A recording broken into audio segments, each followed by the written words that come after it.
Right, third time's the charm. Good evening, good morrow, and good afternoon, and welcome to the second ever session here on Slice and Dice with the Manylands campaign, which is what this beautiful map behind me is all about. And for those of you who missed last week's episode, you can of course catch up on our YouTube channel, and I believe it's still up on Twitch as well, at least for another week. So you can catch up on all of the things that happened last week. I will be giving a little intro before we begin today. A couple of announcements before we start. First of all, we've got Marta and Barta still missing in action, as well as our mystery sixth player. But they will be joining us hopefully next week, if not sometime soon.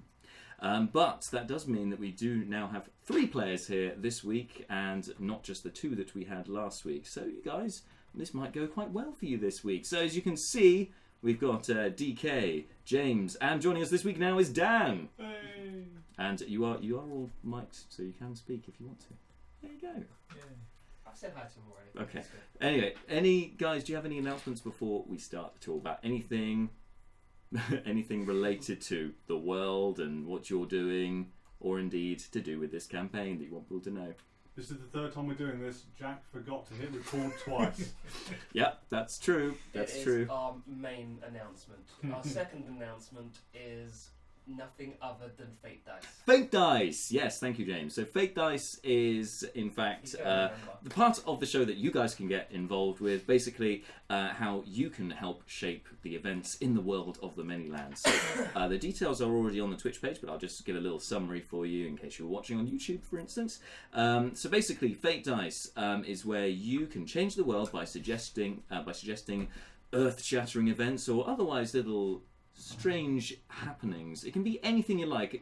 Really, the limit is your imagination. So think big, think small, think whatever you like. Make a suggestion, either in the chat or, of course, over social media. We're all at Slice and D6 using the hashtag FateDice. And once I have 20 suggestions, I will be rolling out the Fate Dice at some point, and things will happen, guys. And remember, they don't have to be bad things. You can put good things, like they all suddenly level up. That's also true. They all get their hit points back. All their spell slots come back. All of those are also viable things to use for the Fate Dice. Yeah, God saves them and smites everyone else. These are good options. Little things like that, or little things. Volcanoes, earthquakes, the release of the undead from the ground. Anything you like. But I'll take our suggestions. But yeah, take whatever suggestion you make. It's up to you. Anyway, aside from that, I don't think there's anything else to it. Oh, there is one big thing to announce. So big, I threw my pencil away. And that is that this Friday, I will be doing the first ever campaign diary. It's okay. You can laugh. It's fine. The first ever campaign diary, because I appreciate last week we had some technical difficulties. It was difficult to see at times what was going on, or hear us actually was more the problem. But in addition to that, I can give you a little inside information about what I was doing behind the screen and what's going on in the larger world of the Manylands. I'll try and keep it spoiler free in case you guys start watching. So that's Friday from 5 PM here on the channel. That'll be the first ever Manylands campaign diaries. Tune for that. Aside from that, I don't think I've got anything else to report. Do you guys? Okay. All right then. In which case, we shall jump in with session 2 of the Manylands.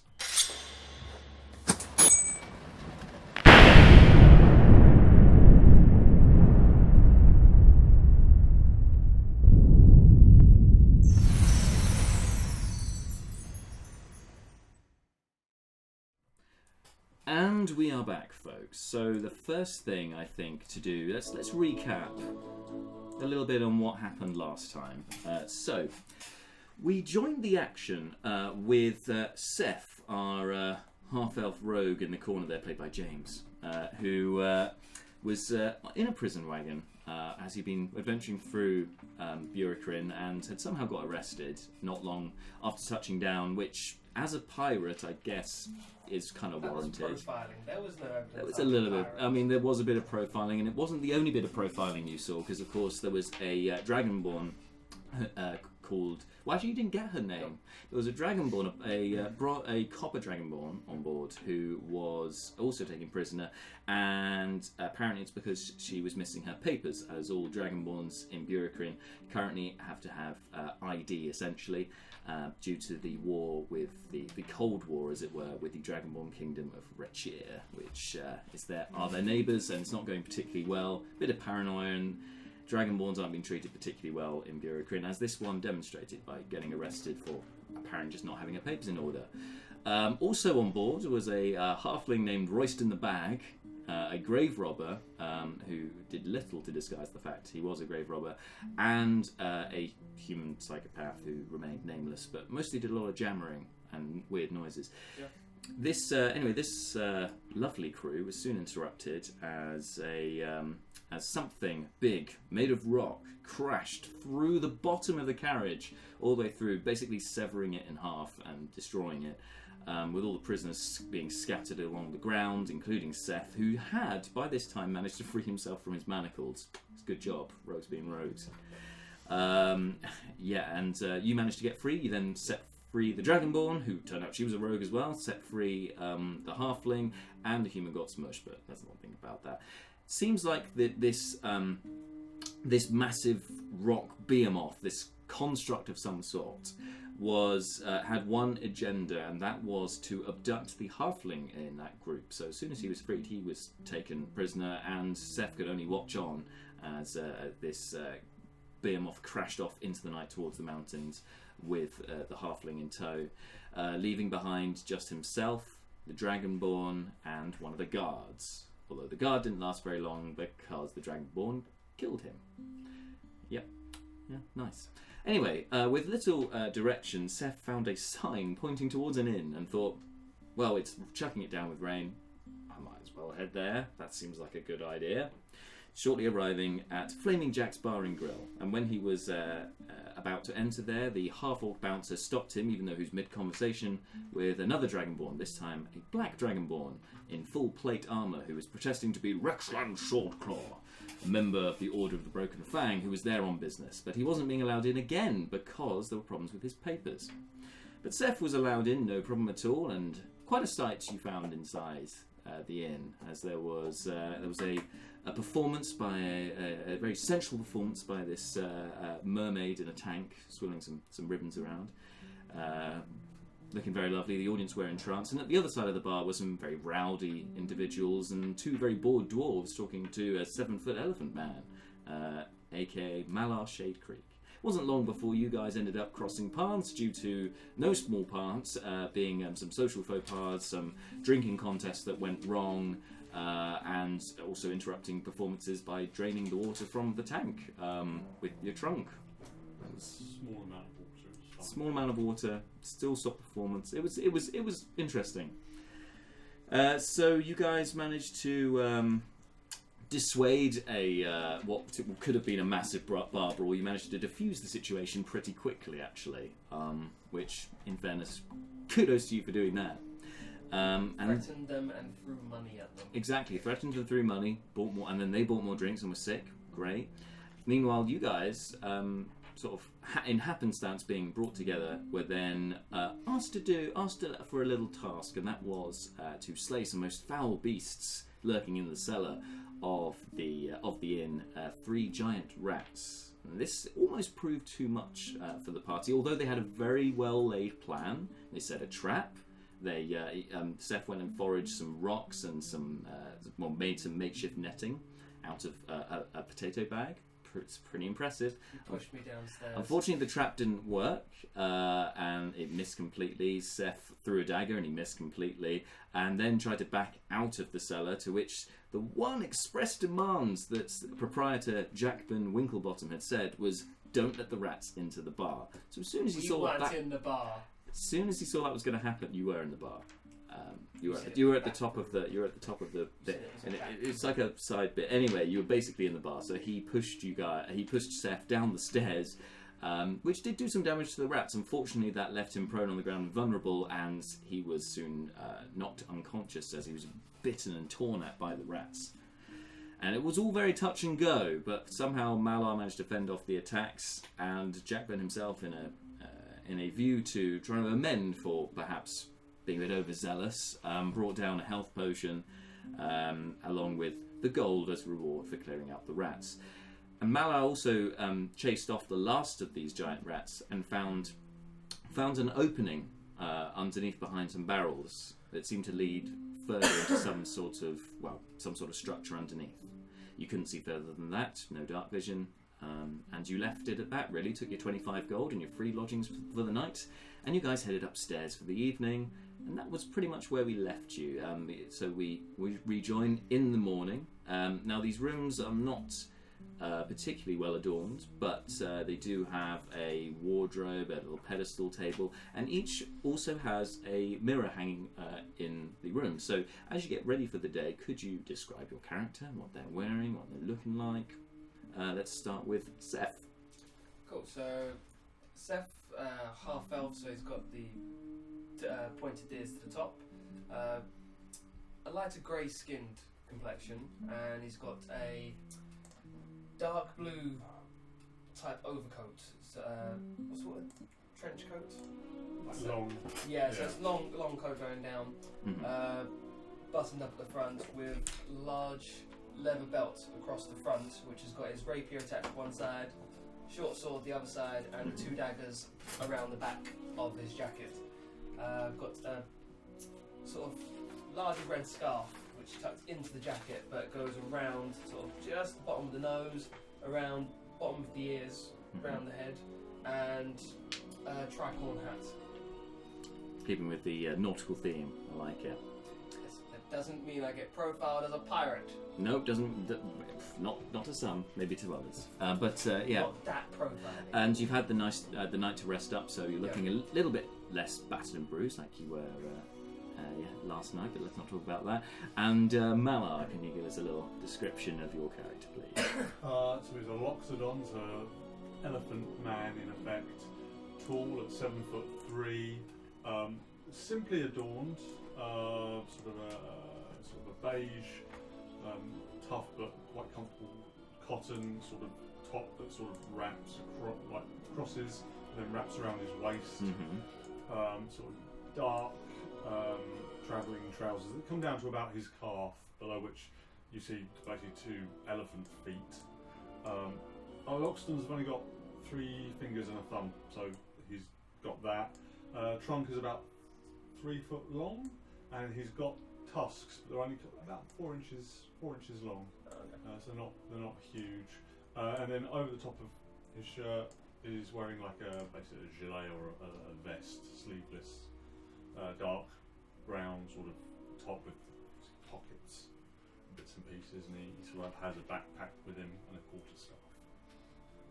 Lovely job. So, so you guys, as you descend for the morning, you immediately your attention is drawn to the mural which I described to you guys last week, with the depicting the village and the dragon in the background, just painted on the ceiling amongst the drift globes and such. And you're beckoned downstairs by Jackman Winklebottom, the proprietor, who says, somebody has arrived for you. Would you maybe you come down and say hello? Head on down. So, as you are you following? Yes, I'll go with, but I'm not gonna sit with him during this conversation because I assume private. So I'll take a seat at the bar while if he's going to meet someone. You didn't say to who actually. Very sensible. So as you go down to the bar, you see that there are 2 figures that you recognise down there who are sitting at a table, mage arm wrestling. These are Mace Flint, the dwarf, who is your I guess frenemy. You know, he was your enemy, now your friend. Yeah, interesting guy. Guy I had a drink with. He had drinks with. He had a little tussle with, and now had a couple of drinks and everything's fine. He's mage arm wrestling with with this elf who you haven't actually introduced yourselves to yet. The one in a military-esque garb, with she's got black hair with sort of couple of braids in, and these red streaks going through her hair as well, which is kind of, it's on the one hand quite intricate and quite, some would say quite pretty, and on the other hand it's also quite intimidating. So it's a mixture of the two.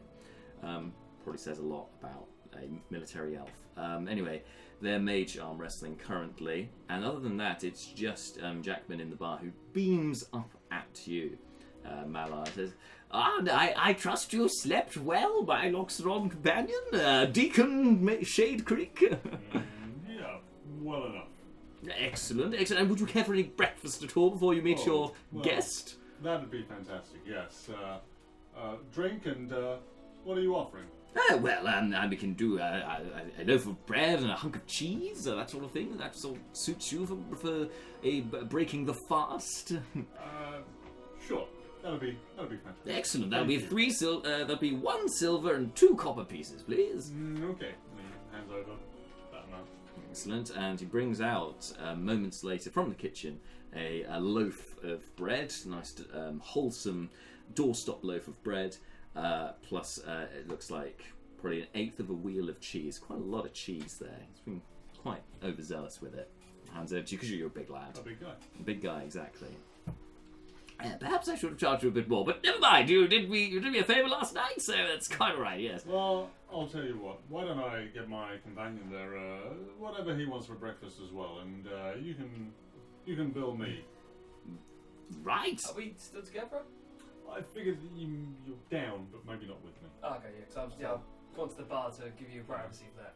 I'll gesticulate across. Oh, Right. Okay. Yes. So, what can I get you for breakfast, sir? what's on the menu? Well, I mean, aside from the bread and cheese which you see before you, we've also got a chunk of pork, or even the catch of the day if you fancy having some kippers for breakfast. I'll go for the pork. The pork, that's 3 silver pieces, please, my friend. I am sorry. Hands that over. Lovely job, thank you very much. Again, disappears off to the kitchen. He says he'll be right out. In the meantime, while the pork's simmering away, yes, somebody has called for you, actually. Yes, I believe it was somebody wishing to get some sort of blessing or something. They didn't look particularly, how do you say, noble. Not the type that you were looking for, that you briefed me on last time. I haven't seen anyone of that sort, I'm afraid. But no, just a peasant boy outside. I'm sure he can. Yes, if you would mind. Thank you. Take the cheese, rip a hunk off of it, take some of the bread, and just mash the two together and sort of get it in my trunk, take the loaf and the cheese separately, and I jam this ad hoc sandwich into my mouth and head outside. Nice, beautiful, lovely image. So, as you open the door, you see that it's morning. It's a bright morning, nice and sunny. Not particularly warm, a bit chilly. Not like what it is at the moment, which is lovely. And I kind of regret that we're inside, but hey ho. Anyway, and outside with a what looks like a sort of sack linen flat cap on, as well as just general sort of cloth rags, nothing fancy. Is a young man, probably looks about sort of 14, 15 years old. He looks up at you and goes, "Malar Shade Creek." That's Deacon Malar Shade Creek, but that's me. Right, yeah. I've got a letter for you. Take the letter. Okay. Now you see that the letter is sealed with so it's sealed with wax, and it bears the stamp of the 8. Ooh. Pop that off. Pop it open. And, Pop that mother open. You also, as you do this, notice that the boy is waiting there by you, and holds out his hand. Yes, of course. And I will give him, for his troubles, I'll give him a silver. 1 silver piece. And he tips the cap to you. Thank you kindly, sir. And then he heads on back south down the road. It's been an expensive morning. It really has.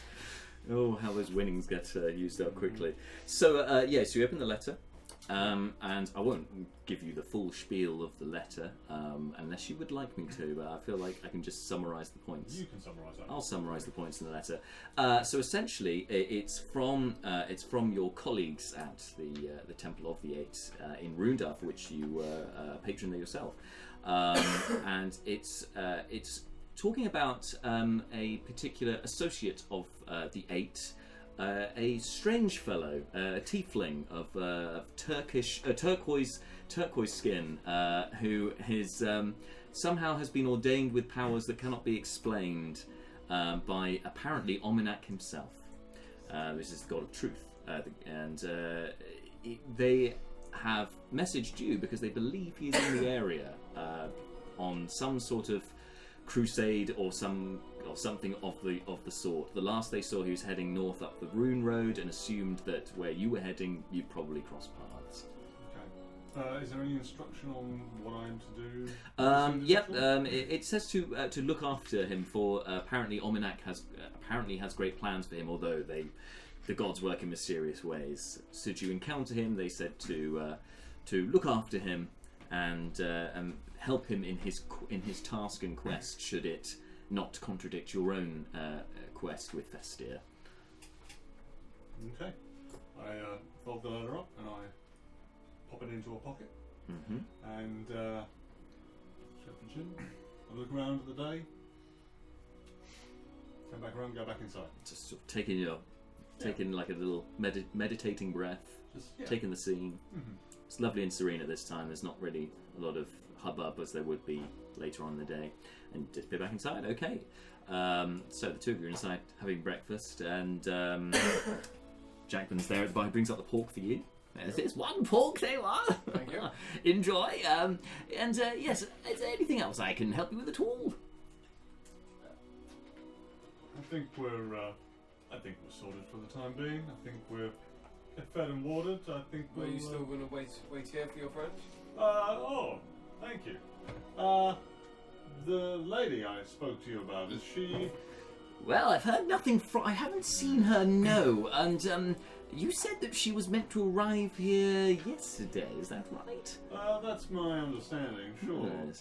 Yes, that is strange. I mean, I assume being of a noble descent, that she would have arrived here by carriage. She'd be very hard to miss. It's awfully strange that she hasn't arrived. Do you know which way she was coming from? Well, she would have been coming from the north, from the east. So, yeah, from that direction. That's the way I came down, isn't it? No, you came from the south. You came from Laborious. We could always. Although I should interject that although yes, she's from the Crowflies in the northeast, her philanthropic tour of Burekran actually started in Laborious, so you would have known that. I forgot to tell you. So in fact, she would have come from the same direction as Seth. Yeah. Well, so she'd be coming from the south. She would have come from the southwest, where you came from. Oh, okay. I have to meet this person, but it's really more of a dispensing a blessing rather than actually aiding and assisting. Oh, that reminds me. I'm courier from not back home, but work. Put that back in. I don't suppose you've seen any Tieflings on your journeys? Couple of Dragonborns, humans and halflings, but no Tieflings yet. Well, keep an eye out for one that's turquoise in shade. Now, as I understand it, you were searching for people to assist you with something, and I offered my services last night. Yes. What's your intention with that? So I'm going to pull out the contract I've got. So I'll pass it over to you. So, contract there is for fighting a basilisk. So the location of it was northeast of here. From here, you don't know the precise location of the basilisk. You gather it somewhere around here in the mountains. Yes. So around here in the mountains. So totally forgotten how much it was for. You were off. It was quite a sum of money for the particular parts of the basilisk. Yeah. So they wanted specifically. The reason it's targeting basilisk is for the to make oils to get rid of petrifications.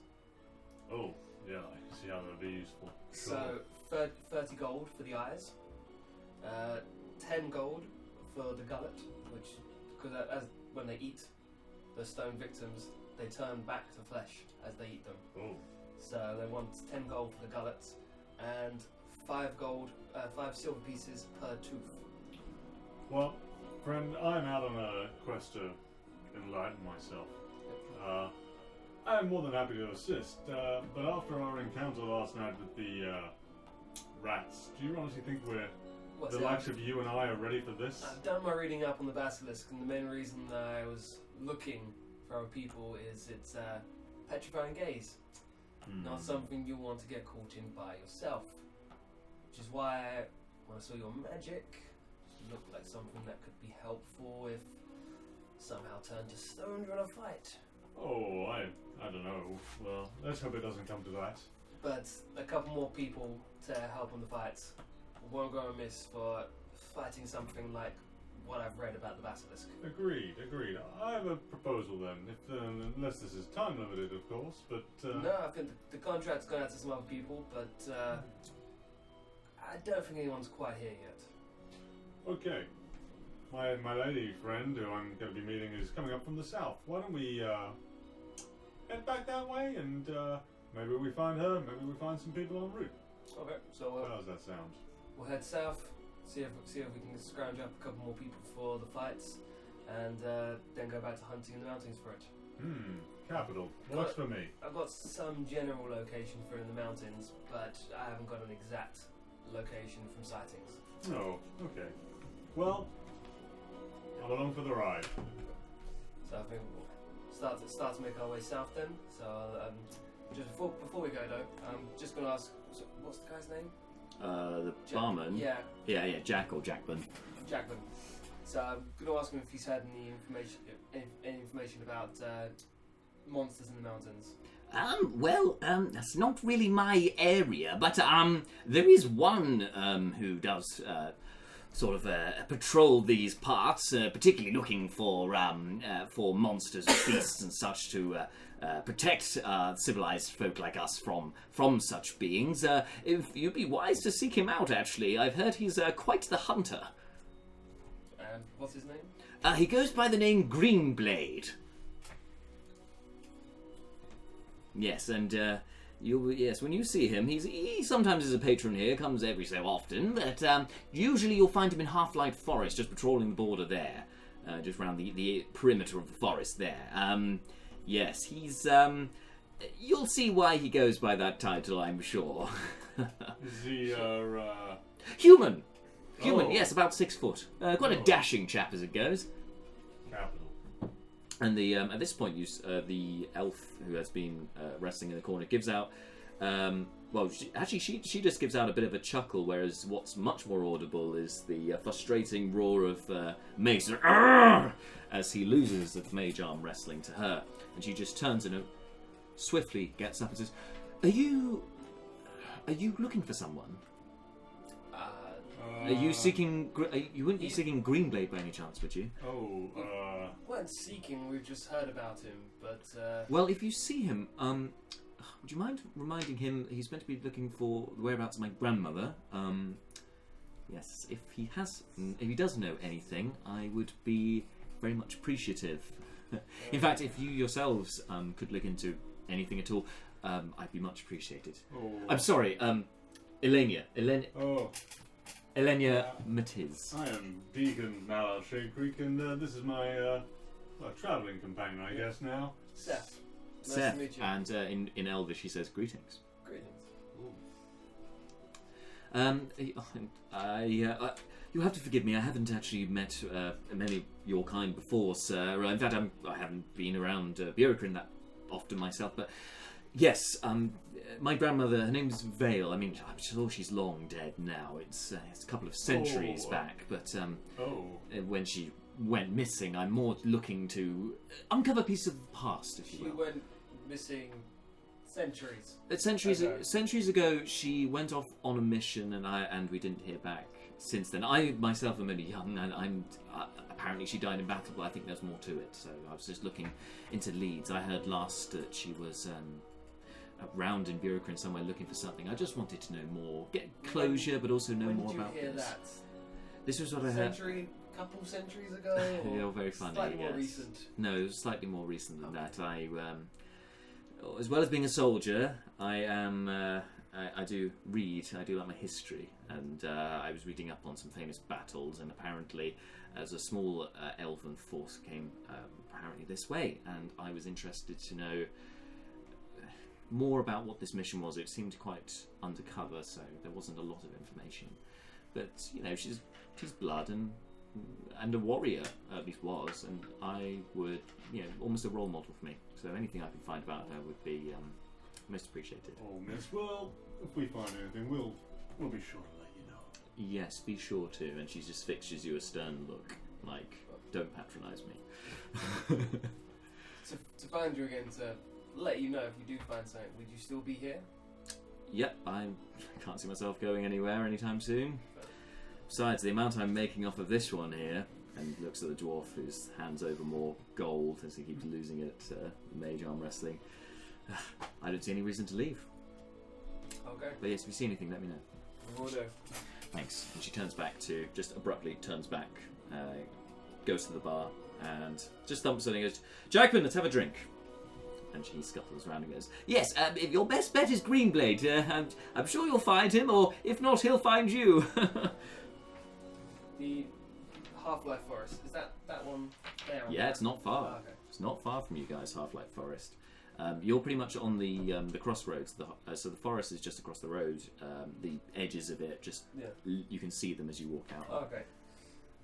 So should we head towards the south, towards where you think your companion's coming from, or? Yeah, let's take a couple of days' travel maybe and see what we can see. Sounds like a good plan. Mm-hmm.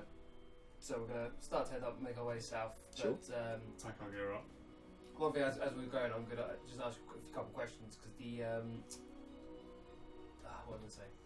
The person you're meeting, did they have relations to the church? Oh no, she's a philanthropic ambassador to the area from the crowflies to the north. I've been dispatched as something of a diplomatic consort, just to smooth waters and give a good passage in the area. Okay. I've never met her before, but I'm looking forward to meeting her. So there's a guy, I'm not going to say I knew, a guy I met, and heard rumours that he was a bit of a grave robber. And that's a bit more the church's territory. And I was wondering if next time you're with the church, you could ask them if there was anything in some graves around here that may have been worth stealing. I'm not entirely sure the Central Church will keep records to that detail, but if we come across anybody that does that, I will be having some stern words. Pretty sure it would have been something important. The guy was detained abruptly. I'll tell you what, I've got a couple of history books here with me. Maybe on our journey south, I'll take a look and see what I can see. Thank you. So as you exit the inn, you're having this you have this conversation, and just before you get out of completely out of the area of the inn, the bouncer, the half orc who was on the door, goes, "You off on your travels, friend? Where are you headed?" We're just heading southeast to try and meet some companions. Southeast, you say? You got to be careful on those roads, right? There's strange folk around. Just especially from the forest. Just mind how you go. Thanks for the warning. You know, rats is one thing. What's out on the road is something completely different. If you catch my drift. I'll keep an eye out. And in here, flap quite a large ear. Yeah, and if you do come across trouble, don't bring it back here, okay? All right, because then I got to deal with it, and I really don't want to deal with that. I'm gonna picture your ear flapping every time you try and make like a perception check based on listening. Okay. And he just leans up against the side and goes, So "Have a good day now." you too. Same to you. So we make our way south, following the roads. Mm-hmm. How far back was it to the place where I got ambushed? Well, actually, where you got ambushed was north, but your original road you went up from the south up northwards. Okay. So are you heading back that way, or are you heading south? No, we're towards towards your Barak? companions. What? So yeah, that would be south. Yeah. Yeah, then we're that way. Okay. First thing I need to do is get out some dice, because I forgot to do that in my haste to get ready today.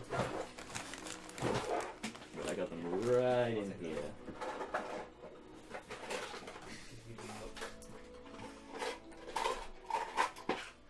First roll of the night! Right. Oh yeah, we've not rolled yet. Why would you all have breakfast?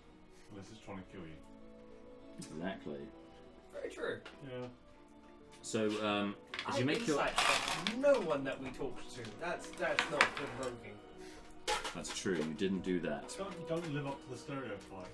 You've got to make your own stereotype. So you travel along the road southeast towards Barak. You go for a few hours. Nothing seems out of the ordinary. We're following the road. Is it following the road? Is yeah. it going around sort of the? Because like you said, the pub with the inn was on the edge of the forest. Are we still sort of towards the edge of the forest, or is it has the path the forest is on basically flanking you on the left. Okay. And the road is clear. It doesn't go through the forest. Cool. It just kind of skirts around the edge of it. Speaking of the forest, let's. I'll assume the two of you are walking together.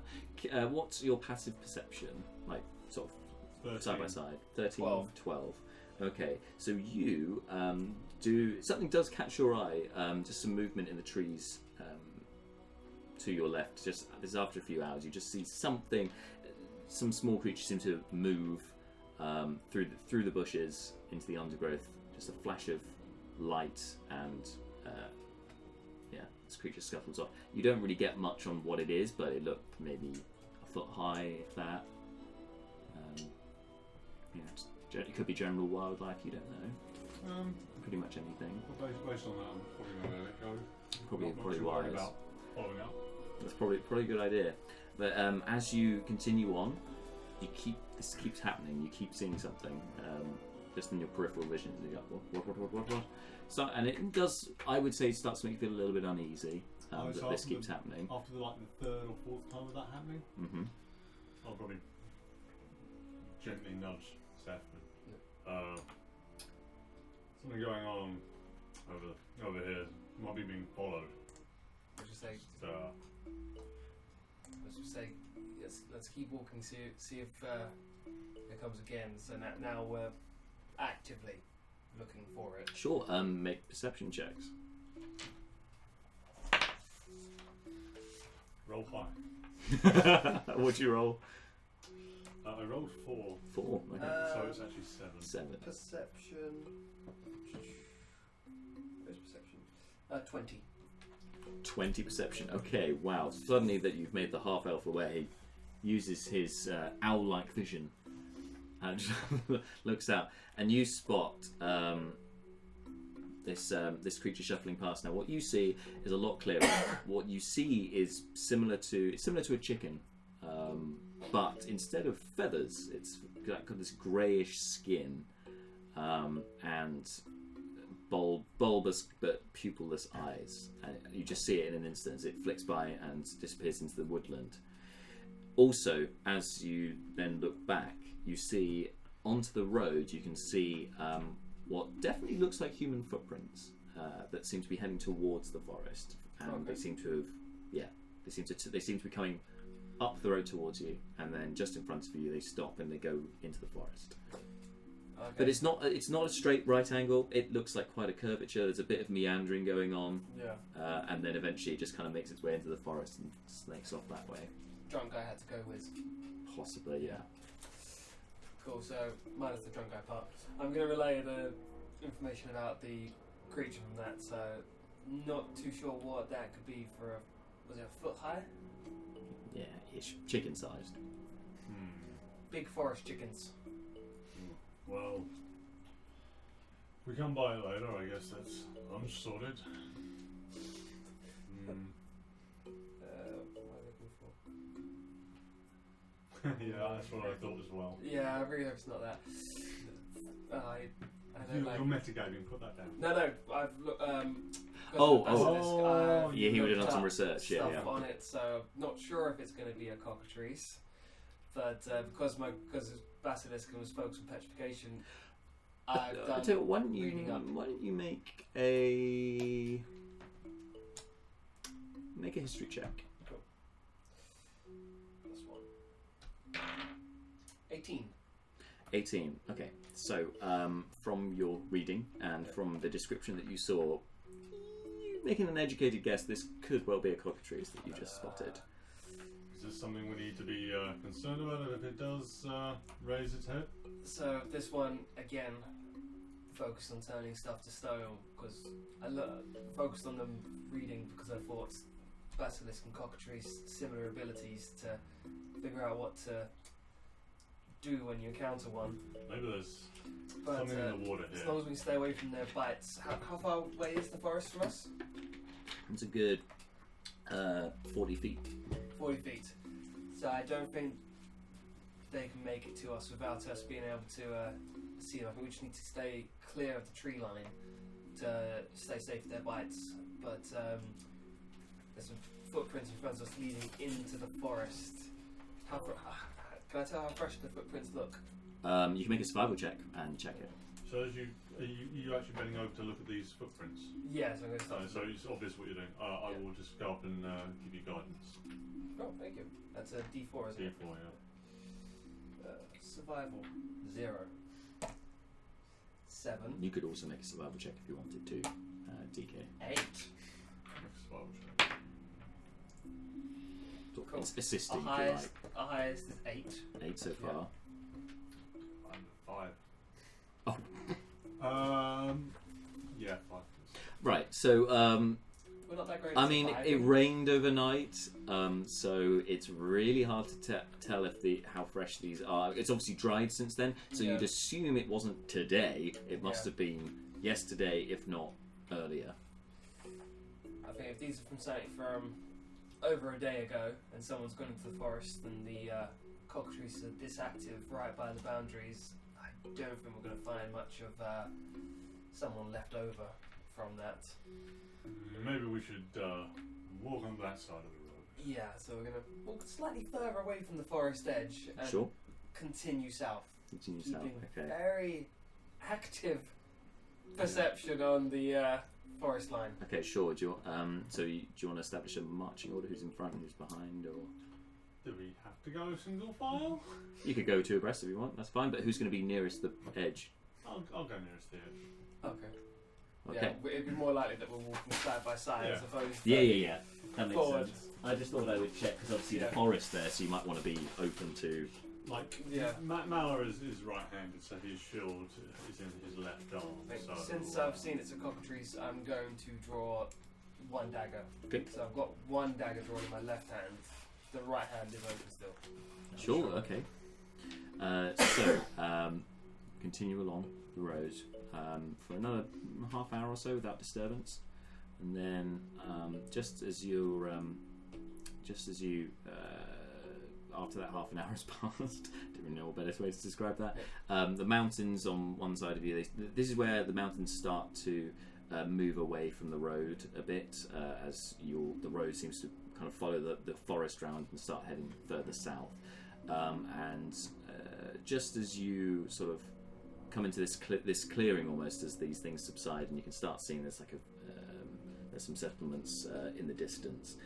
You hear this very low hiss. Like, It's a good hiss. thank Good you. hiss. But it's not a snake. That's why it's different to a snake. So it's like What's the snake one? Okay. And what was the one we much heard? different. Okay. There we go. Just checking. Good.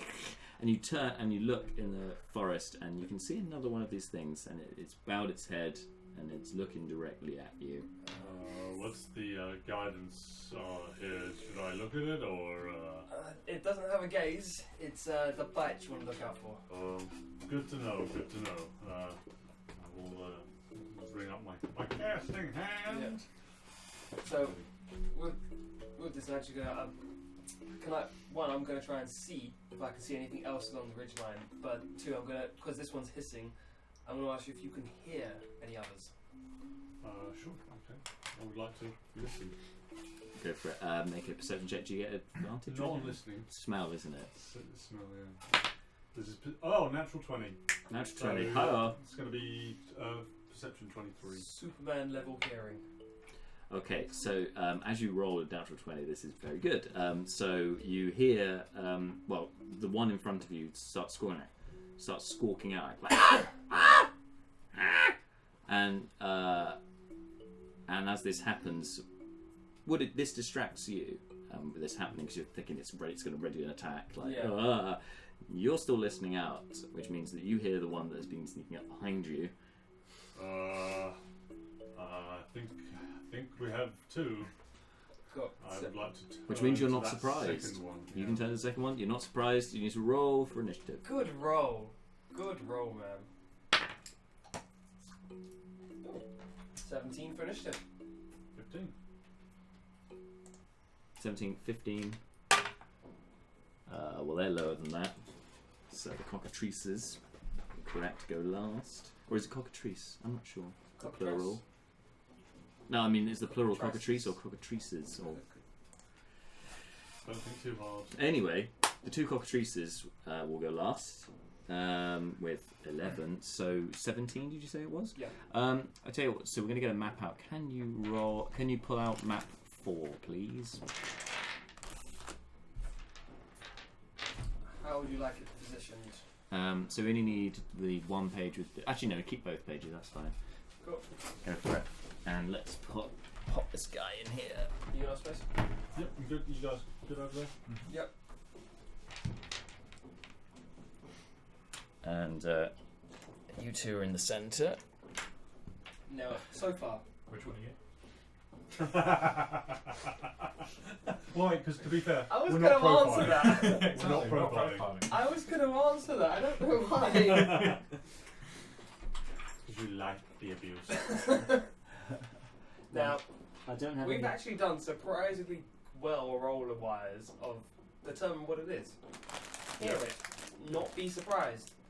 As this starts to go downhill, make a dramatic hero entrance. Superhero landing included. Yep. Yeah, the whole You thing. need to, like if the DM permits it. Like, total Deadpool entry of save our asses. So this is the one that's been sneaking up behind you. That close. A little bit further back, him there. There we go. Because I think you got a 20. You spot him, and this is the one who's been hissing at you from the tree line. Because I don't have chicken figures apparently. I'm just glad it's not an actual chicken. Otherwise, I'd be having like Zelda flashbacks and be like, "Don't hit the chicken! Don't hit the chicken!" Okay, so who is top of the order? Sorry. 17. 17. Right. Okay, so what would you like to do? So you turned around to look at the one behind us, haven't you? Yeah. So I'm going to stay with the one in front. So I'm going to draw a dagger. So for 3 action, draw my second dagger. And how far away in front of me is it? That one. Yeah. Oh, so is it It's the number of squares. Oh, Yeah. okay. So it's 5 feet per square. 25, 30, about 35. And it's not obscured by trees or anything, is it? No, it's at the edge of the tree line. Okay. So for main actions.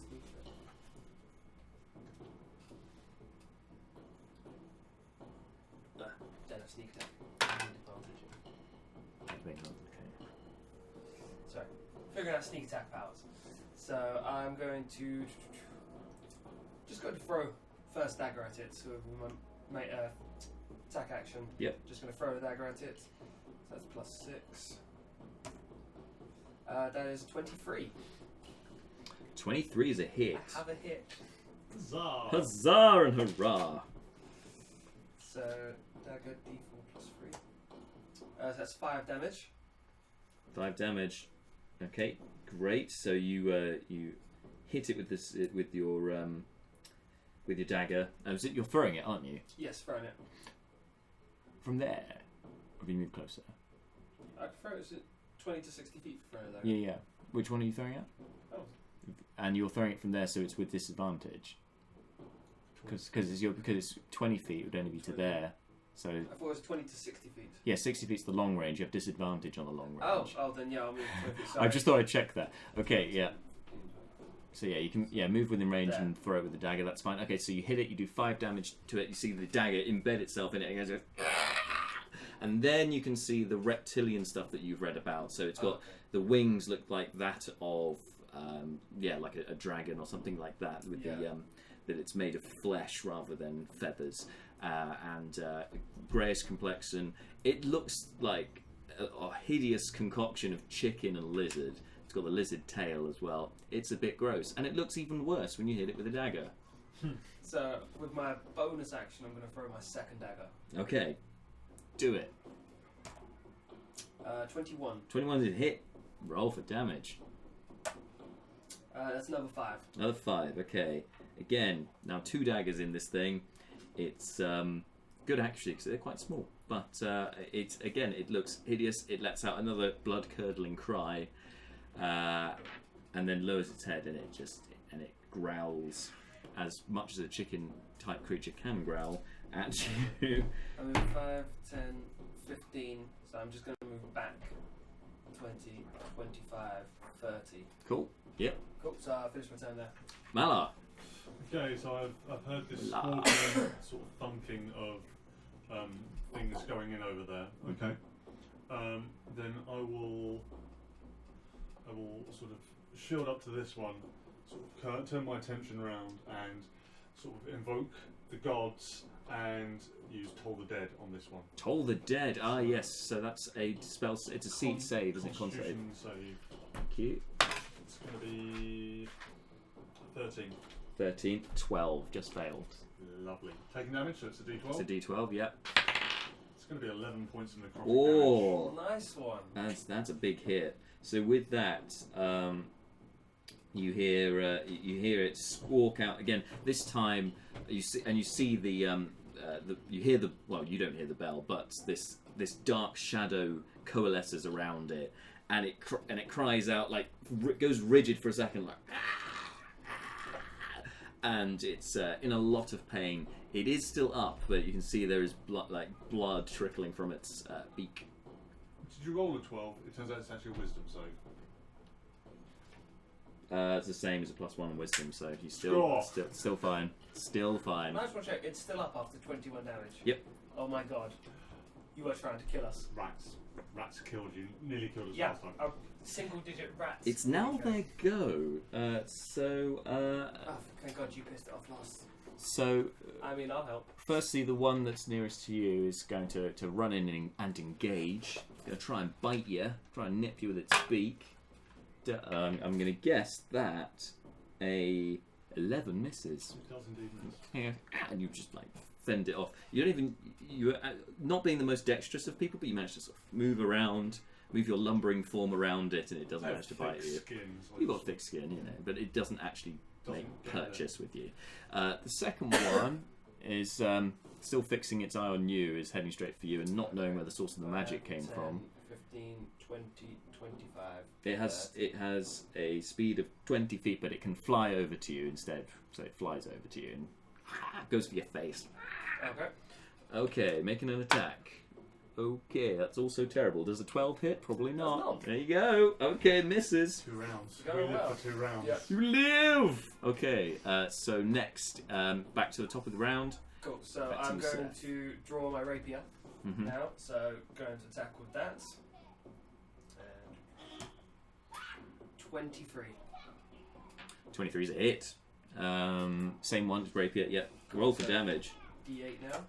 So that's 9 damage. Okay, describe to us how you slay. So as Off trees. it flies over and tries to bite, I'm literally going to draw the rapier and just with the drawing motion, go and slice its throat. Not take the head off, just cut the throat. You go halal on this Yeah. chicken, like, yeah. Oh man. It's pretty horrific.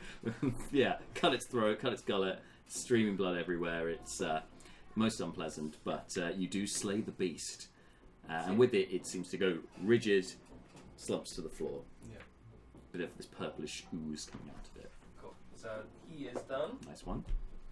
With that, I am also just going to move slightly away from it to about here. Yeah, that's there. I don't want to be. You've got a better armor class. Nice. Thanks, Will, to O'Barrel. Appreciate it. Okay, so Malar, right, you'll go. We're fending off the beast. Attempting firmly on this one now, and sort of from behind my shield, I'll Toll the Dead again. So that's going to be a wisdom save. Wisdom save on that one. Thank you. It succeeds this time, 14 on the dice. So 15. Takes no damage. Takes no damage. It just shrugs it off in an almost mocking way, if it wasn't for the fact that this is a hybrid of a lizard and a chicken. and it's totally fine. Shakes it off. So it's now its turn. Goes at you again. Not much better. 13 is a miss. Nope. Nope. It's done. And then it lets out another cry.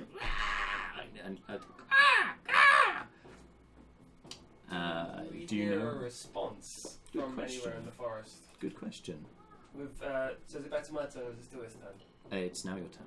Am I able to make like a perception? Yeah, check to you see can if do I that. can hear if something else is. You will have to use your action to do that. This is literally like a search. Okay. Then no, I'm going to move next to it and I'm going to attack. Okay. So rapier still in hand, and that is a 22. Hits. So I also get sneak attack damage. Yes, you do. Hey, first sneak attack. Your first sneak attack. So that is 5 plus 4. That's Not too 12 fast. damage. 12 damage. Nice one. It is up, but that was a good hit. It looks a little bit ropey. Okay. Toll the dead again. just keep hammering that Toll of the Dead at it. I'm Okay. not burning a spell slot on this. 11 fails. So you get a d12 this time. It's going to be 10 points of necrotic damage. Oh, again, you see this darkness coalesce around it. The Declan's bell rings, but only this cockatrice can hear it, and it looks terrified. But it is still up. How much was that, sorry? 10, yeah, it's still up. But again, it splutters, lets out some blood. Starts to waver. It's its turn. It's going to disengage and run towards the forest. If you could move it, please. In fact, it can fly towards the forest, so it can go 40 feet. So is it flying straight this way? Yep. So 5, 10, 15, 20, 25, 30, 35, 40. Attacks of opportunity? It disengaged as Oh, its action. sorry. I was making notes. But good point, because at the end of the round, you then see another figure appears from in the bushes. We were doing well. What did you do? Why? Why would you do that? I'm going to point out, out of the 10 encounters we had so far, it wasn't a complete wipe. Like, there was always one that got away. We are going to be felled by beasts that we let get away. It's going to come back like at level 20, an army of one rat, one Yeah. cockatrice. Springing out of the bush, out of the undergrowth. Comes a man who pulls forth a longsword. What colour's the sword? It's green. It's glowing. It's glowing green. A glowing green longsword. He's got longish hair, bit of a goatee, and looks for a ranger type looks quite well adorned with this scale mail armor that just looks a little bit faded, but still you can see the metal glinting a little bit. And he swings in for an attack on this fleeing bird. He's trying to skewer it in the air with his longsword. 12. Well, that's hits. 12 hits. Really? Yeah. I'm AC so proud of- of like, AC all of my a- high rolls. It was an Oh, AC what of a hit. AC of 11. They're not very well rolling so armored. well. You've burnt those good. But I didn't Yeah. want to take that away from you because you still did a lot of damage to all it. my good luck at 20 plus rolls. Anyway, so with that, unless I roll terribly, wait, hang on. Nope, he definitely kills it because it's only had 5 left. So yeah, yeah, and you see this.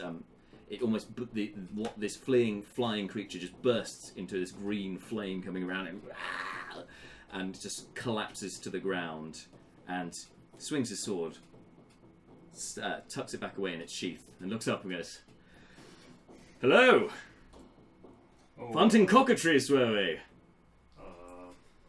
I'm not entirely sure that hunting is what I would call it, but yeah, we've certainly had an altercation here. Yes, I can see that, and well done you. I managed to slay one of those beasts. Ha Do excuse me, and you see that he starts. He pulls out a small knife and starts cutting bits off of the one that he just killed. Yeah. And he is. He kind of starts gathering them into a little bowl. I will walk up to this one, pick it up, and sort of gesticulate at you, like, is this of any worth to you? You know what? I actually will take it. Okay. So we'll tie the head to a bit of rope, tie it to the back of my thing. So, but I'm going to sheath the rapier and I'm going to walk over to collect my daggers while talking to the guy, and I'm just going to go, I'm going to assume, so going here as I'm just going to search my daggers, but as I'm walking over, just to say to him, it's like, I assume you're the green blade of the Half-Life Forest. Half-Life Forest, yes. Yes, that's me, Greenblade, and he doesn't even look up at you. He's gets out his tinderbox and he starts to make a small fire, and pops the so this basically this bowl full of innards and bits of this cockatrice. He then sort of puts on top of this fire, and he's just starting to kind of cook it up. Once he's done that, he says, "Yes, sorry, Greenblade of Half-Life Forest. Pleasure to meet you. I see you've come a cropper of these foul beings, but they do serve some value. Just bear with me. It's lucky you didn't end up like the poor sod who'd been coming through here last night. I tell you that. Or should I say, happened across last night. Who might that have been? Oh, well, it's hard to miss them. Tiefling, yes. Oh. I don't know of what tone he was exactly, but definitely male. Turned to stone. Oh, yes. So skin colour unidentifiable. Unfortunately, not. It's all grey stone. But it must be a cockatrice bite for sure. But fortunately, it only lasts 24 hours. In fact, he's probably going to hatch, as it were, any time soon. Oh, I don't suppose you could. But of course, bear with me, and he spends the next 10 minutes boiling up these remains into a fine paste, and in this time he gets you to bring the other one over as well, and take it. If you can protest, and you can take it if you want. What are you doing with that cockatrice? Making a paste. It's cures the disease. Okay, so The stone disease, yes. If you ever get turned to stone, cockatrice make this fine balm from their remains. It's very good for, yes, probably one of the few things I've found to clear the How much disease. can you make from one cockatrice? Let's see. Well, it depends how big the cockatrice is, but in general, it'll probably, I'd say one's good for one application of balm. So the two of them, 2 applications, maybe 3 if we're lucky. I'd say we're looking for a basilisk up in the mountains. Right. We were pointed in your direction for a bit of help with. Yes. If you've heard anything about its location, but having a balm to help would be most helpful if you wouldn't mind. So I'll pick the cockatrice up from the belt. It's like if you do as I say, unfortunately, I'd like all the balm from it, but I can pay you for the services. But of course, I mean, obviously, cockatrice balm it doesn't last particularly long unless you have some way of storing it to, sort of an airless container of sorts. I don't think I have a vial on me. Do you have? I have a flask of alcohol. Well, you might need to decant some of that. Yeah. But I'm afraid I don't have any ways of solidly storing it. Usually, it can last up to an hour. Of course, the corpse itself will last longer. So if you wanted, you could keep a hold of the cockatrice and then make a fresh balm as and when you need it. How about that would last for a good day or 2? I'd have thought before it goes a bit manky. Could you instruct us on how to make some of this balm? Oh well, it's quite simple really, and he he basically relays this to you as he finishes tending to his one. My leather belt, I'm just going to pull it forward a bit and pull out a book that I take notes in. So it's the same book that I've got notes written about basilisk and cockatrice. And I'm just going to add to the cockatrice part about how to make balm from it. And he sees you pulling out the back, and he goes, "Oh, allow me!" Grabs the book and pulls out a quill and just starts extravagantly writing in the book without even your say so. Just starts writing in there and explaining to you how to do it. And you see, it's actually quite fine, flowing writing. Clearly, this is a man of noble birth. You would recognise this quite quickly. Being a scholar yourself, recognise somebody who's got a privileged background. And he just goes with the flow, and this is as he's relaying the information, he's writing it all down, and then passes it back to you afterwards. And then you give it a good 10 minutes or so on the boil, just to let it all congeal, and then leave it to form, and then you have a mighty fine balm. Easy as that. That's really helpful, thank you. There's no problem at all. No problem at all. It's good to help a fellow out in the wilderness, you know. Would you Basilisks, though, are another matter entirely. Yes. I mean, cockatrice is small fry compared to a basilisk. I don't normally hunt them myself. There's not many of them around. Normally we give them a wide berth, to be honest. But enough of that. I'm sure I can tell you more of that on our journey. Perhaps we should go see to our friend in the forest. Yes, and that's a capital idea. Let's, if you don't mind. Gonna direct him to where we found the footprints that we didn't really know where to follow to. So Great. Okay. we'll take him back because it was not that far. It was about half an hour away, Yeah, so it was only We'll take him back to mile that, and maybe. we'll go to follow the footprints, following his lead of where the footprints lead. Okay, cool. So you get up to there. He bends down. He goes, "Ah, yes. You can see by this wavy pattern, this was clearly somebody who didn't really know where they were going. Perhaps just following their nose, as it were. Although what drove them into Half-Light Forest is beyond me. I mean, there are creatures in there. I mean, the cockatrice are but a taste of some of the things that I've encountered in there.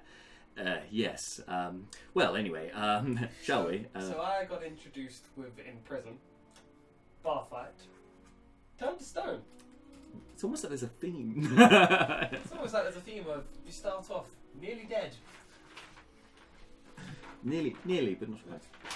Okay, so get led into the forest, and within maybe an hour or so, you come to a bit of a clearing, and within that, you see this stone form of a tiefling who's has one arm outstretched and seems to be looking at it, gazing in wonderment at it. Yet there's nothing actually in the hand. I really thought you were going to be like, he was sort of hand forward and just giving the bird frozen. No, not that. No, he looks like he was holding something, but there's nothing actually there now. Oh, okay. Completely encased in stone. What you'd imagine a statue of a tiefling would look like. Does it look like it's starting to... sorry, I'm actually going to ask Green Blade. When it's... You said the bites last for 24 hours? That's right, yes. But wait, hang on. I think there's something up there. And it is almost in that ilk. Whenever Yeah. something's going to be sneaking up us, I think now with the what was it, natural 20 of that, I'm always going to be like, what do you hear? That's going to be my constant thing, asking you, what do you hear? So I'm going to make a perception check. Yeah, when he says that, I'm going to look around, but Yeah, I'm sure, going to ask you to listen around. That's going to be my thing. Okay. I'm just going to always ask you to listen. I'm not going to ask you to listen anymore. Big 7. Big 7 listening. You just hear the trees rushing, nothing particularly. A 4. I wasted all my good rolls on armor class 11. Do you hear something actually quite heavy and oppressive? It sounds like breathing. You realise after a moment it's your own breath. That was actually pretty good. Well played. So if I and Greenblade points out to just behind the tiefling statue. It says, "You see, just at its feet. I think there's something there. I can't see around it, but yes." So I was going to suggest to Greenblade, like, we wait till see if he unpetrifies. But I'm going to whisper to Greenblade. I'm just going, Greenblade, give me the balm. I'm going to try and unpetrify the tiefling. Right. Okay. Okay. Make a persuasion check. I don't understand why exactly you want to. I mean, it's going to wear off soon, but yes. 18. But of course, here you are. It's called backup. Right. Yeah. Okay. Be careful. So I'm going to take it. Then I'm going to turn back and go, what do I do with it? Just apply the balm to the wounded area. Good. Where did you get bitten? Knowing the cockatrice will be somewhere around his legs. Quite high on the leg. on the back. He was bitten just on the leg.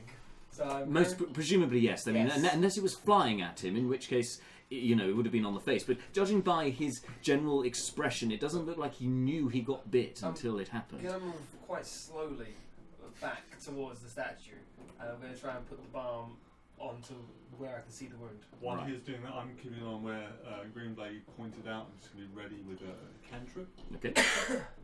James, as you apply the balm, can you describe how you apply the balm? In detail. This is my job. I know, I was worried you were going to miss it though. No. DM! Okay, settle down. Right, so you're going to back towards it. So you're facing I'm facing these towards guys. where Greenblade pointed. So You're facing towards the tiefling. I forgot I still have those notifications up. I need to change that. But we've got a new follower. Hey! Thank you very much. Thank you. I forgot those actually need to go, but because they're behind, it's behind everything. It's a mess. Anyway, thank you for that. I like that. That was good. That was great. Thank you for that. I love that even the computer is surprised. What? What happened there? Anyway, yeah. So I'm looking towards to this tiefling and towards the point that he pointed to of where he saw something, and I'm trying to put it onto the tiefling to unpetrify him before the fight.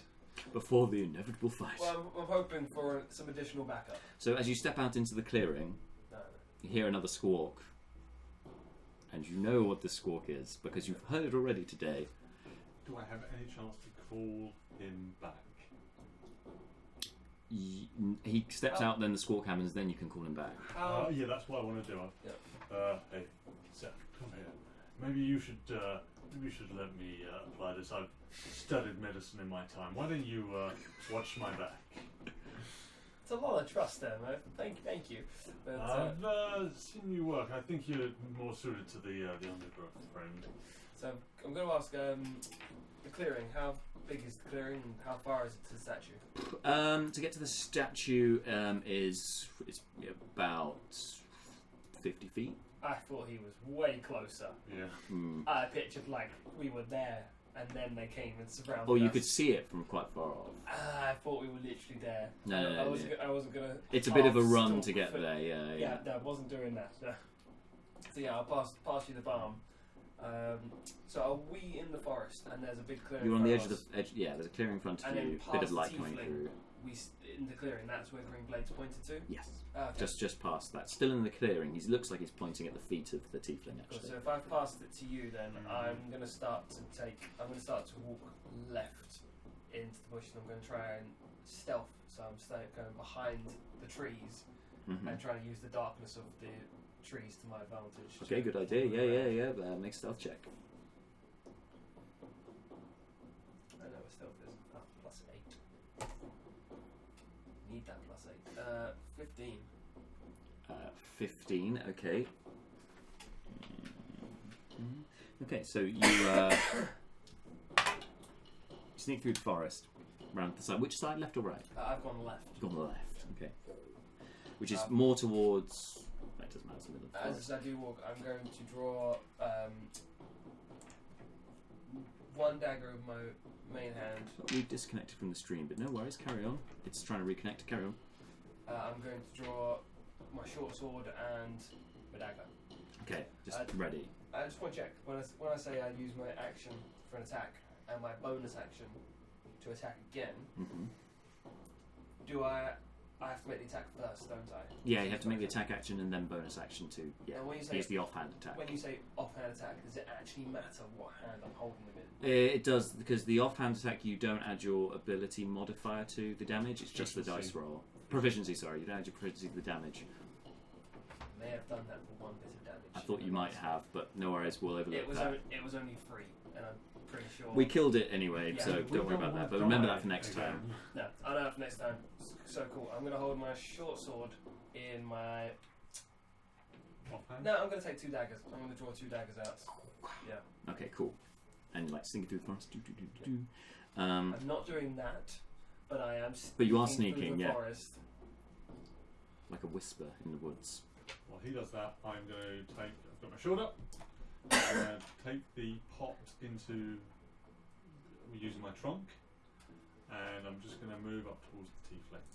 Just slowly, keeping an eye on that noise in the bushes. When he starts moving to the forest, I'm going to ready an attack with both the daggers. Okay. That the second anything moves, not anything moving in general, anything moves towards him.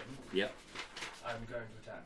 Or throw both daggers. Okay. Sounds good. So as you step into the forest, can you turn to map 1, please? That looks map 1. Yeah, and we're just using that side, the left side. Yeah. Okay. Okay. So. Lego, take your positions. That's your tiefling. Oh wait, let's put his arm up because he had his arm up. There we are. There he is. Reach for the stars. And you guys, so Malar, you coming out into the clearing about there. That's about 50 odd ish feet. Greenblade's over here in the bushes with you, and you've come around the side here. Where would I be able to stealth around to? Yeah, you've stealthed to that point. That you're So hidden. there, okay. Yeah, that's fine. Yeah, you can move a couple more if you want. A couple more on. Okay. Yeah, that's great. Okay, so let's roll for initiative. Does Statue Boy get some initiative? I need you actually to roll a d10 and tell me what you rolled. 8. 8. Okie dokie. Good roll. 17 again for initiative. 16. 16. Okay. And matey boy, Did you roll a D10? old Greenblade got. I was like, I don't know why. He can't be surprised because he's great. He's got a feat because he's cool. Hello, Chester. He got a 12, so he's just behind you guys, and the cockatrices go last. But Dan, I need you to roll initiative as well for Fleeting Look, who, as we established, is this guy. 3. Great. So you will go dead last, but you're not going to do anything yet. I'll let you know when things I happen. mean, the good thing here is you're stone. You can't die until you come out of that. That's true. So you can revive us. That's not why I wanted to get. That's not why I wanted to get you out of the stone as quick as possible. So, Already planning it. so what starts this off this time is that the One appears by him and is just hissing and not moving. A second one. I recognise them. Well, we're reusing the figures. Well, okay. 2 of them sort of flanking. So I haven't used my attack yet. I'm going to wait till one starts to move towards Malar. Sure, yeah. No, and it's Malar first. I think. No, sorry, Yeah. Seth first. Yeah. So you're going to ready in action, are you? Well, have we really started? Yeah. This is now the start. We're in initiative. Okay, then yeah, I'm got 2 daggers in hand.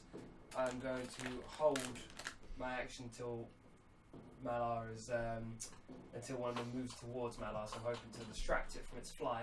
Oh, I'm also if I hit when it's flying, hopefully it'll fall. That's a good call. That's a good But point. I'm going to start to move. Can I still move around the forest edge with staying in cover? As you are already hidden, and you've rolled a stealth check. I will let you move 30 feet. Yeah, you can move. You can sneak 30 feet round, Do I need as to long as roll you don't new go into the stealth? clearing. Do I need to use stealth or Yeah, make a stealth check. Yeah, 11? 11. Okay, so you think you're hidden, and you can go 30 feet, I probably won't go 30 feet just or because. however far you'd like to move up to 30 I'd feet. probably like to just go about 10 because what I don't want to be is too far away from the fight. Okay, great. That looks good, and you're ready with your daggers. Next is Malar. Is that right? That is indeed accurate. It is indeed accurate. Now we'll move up 20 foot, 25 foot, and from behind the shield, he's going to cast Toll the Dead on this one. So I need a Wisdom save. Wisdom save. Natural 20. No damage. That is 1 resistant cockatrice. Okay, that's his turn. So fix your magic, and it just lets out a cry. Did you move And they're 30 both- feet forward? 25 foot forward. And they're both lean. They both like cock their heads down as if ready to charge. It's now their go.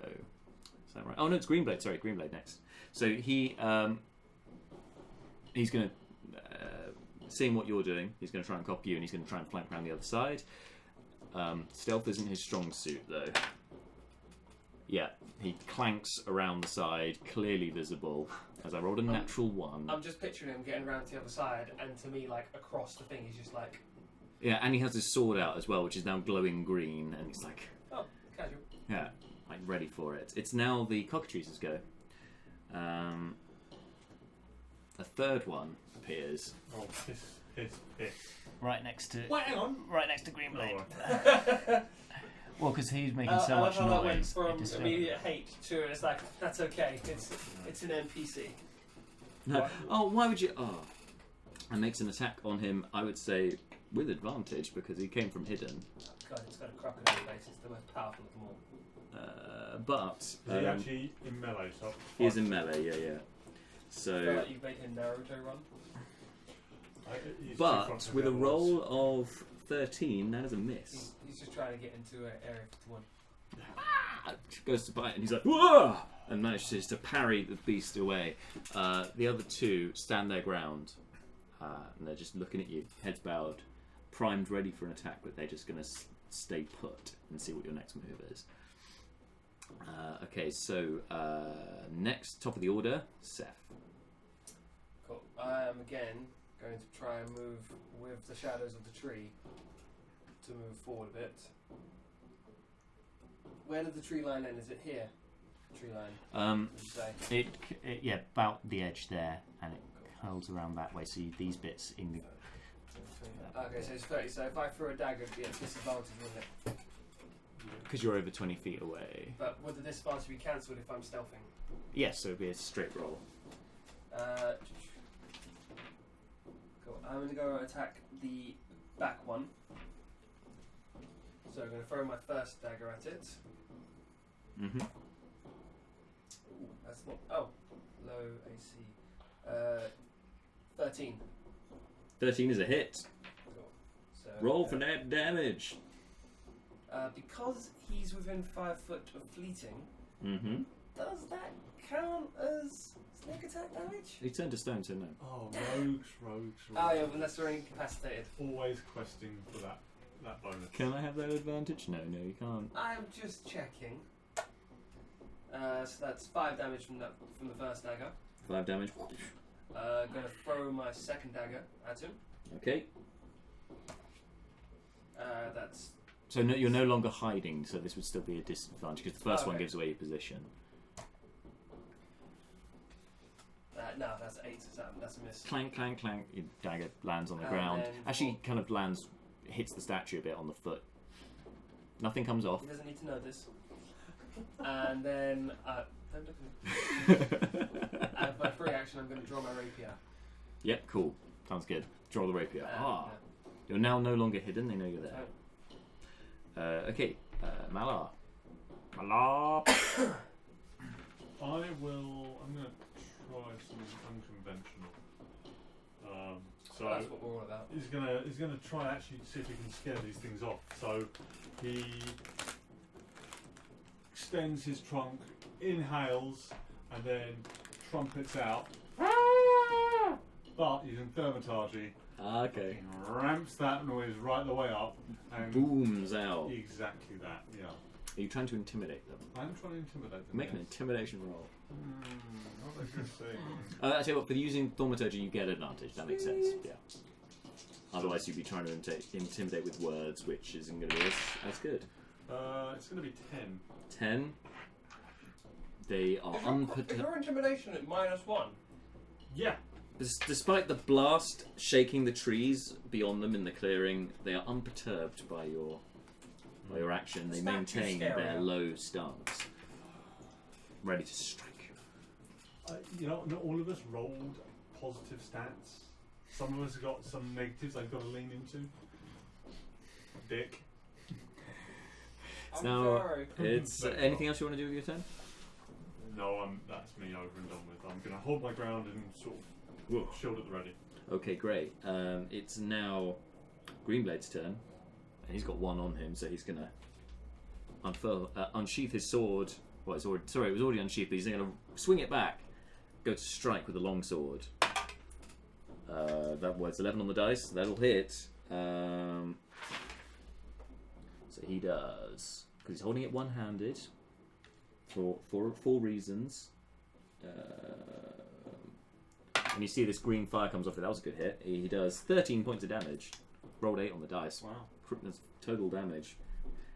Hits it, and green flames just billow off it and leap into the trees. But causing no damage. It seems to be a magical fire emanating from this blade. The cockatrice. That'll be a different kind of encounter. The cockatrice screeches Cocka3 in is pain. fighting him. So are you moving Cocka1 or Cocka2? Yes, exactly. He's Cocka3. That's Cocka3 who just got hit for 13 points of damage, which is pretty good.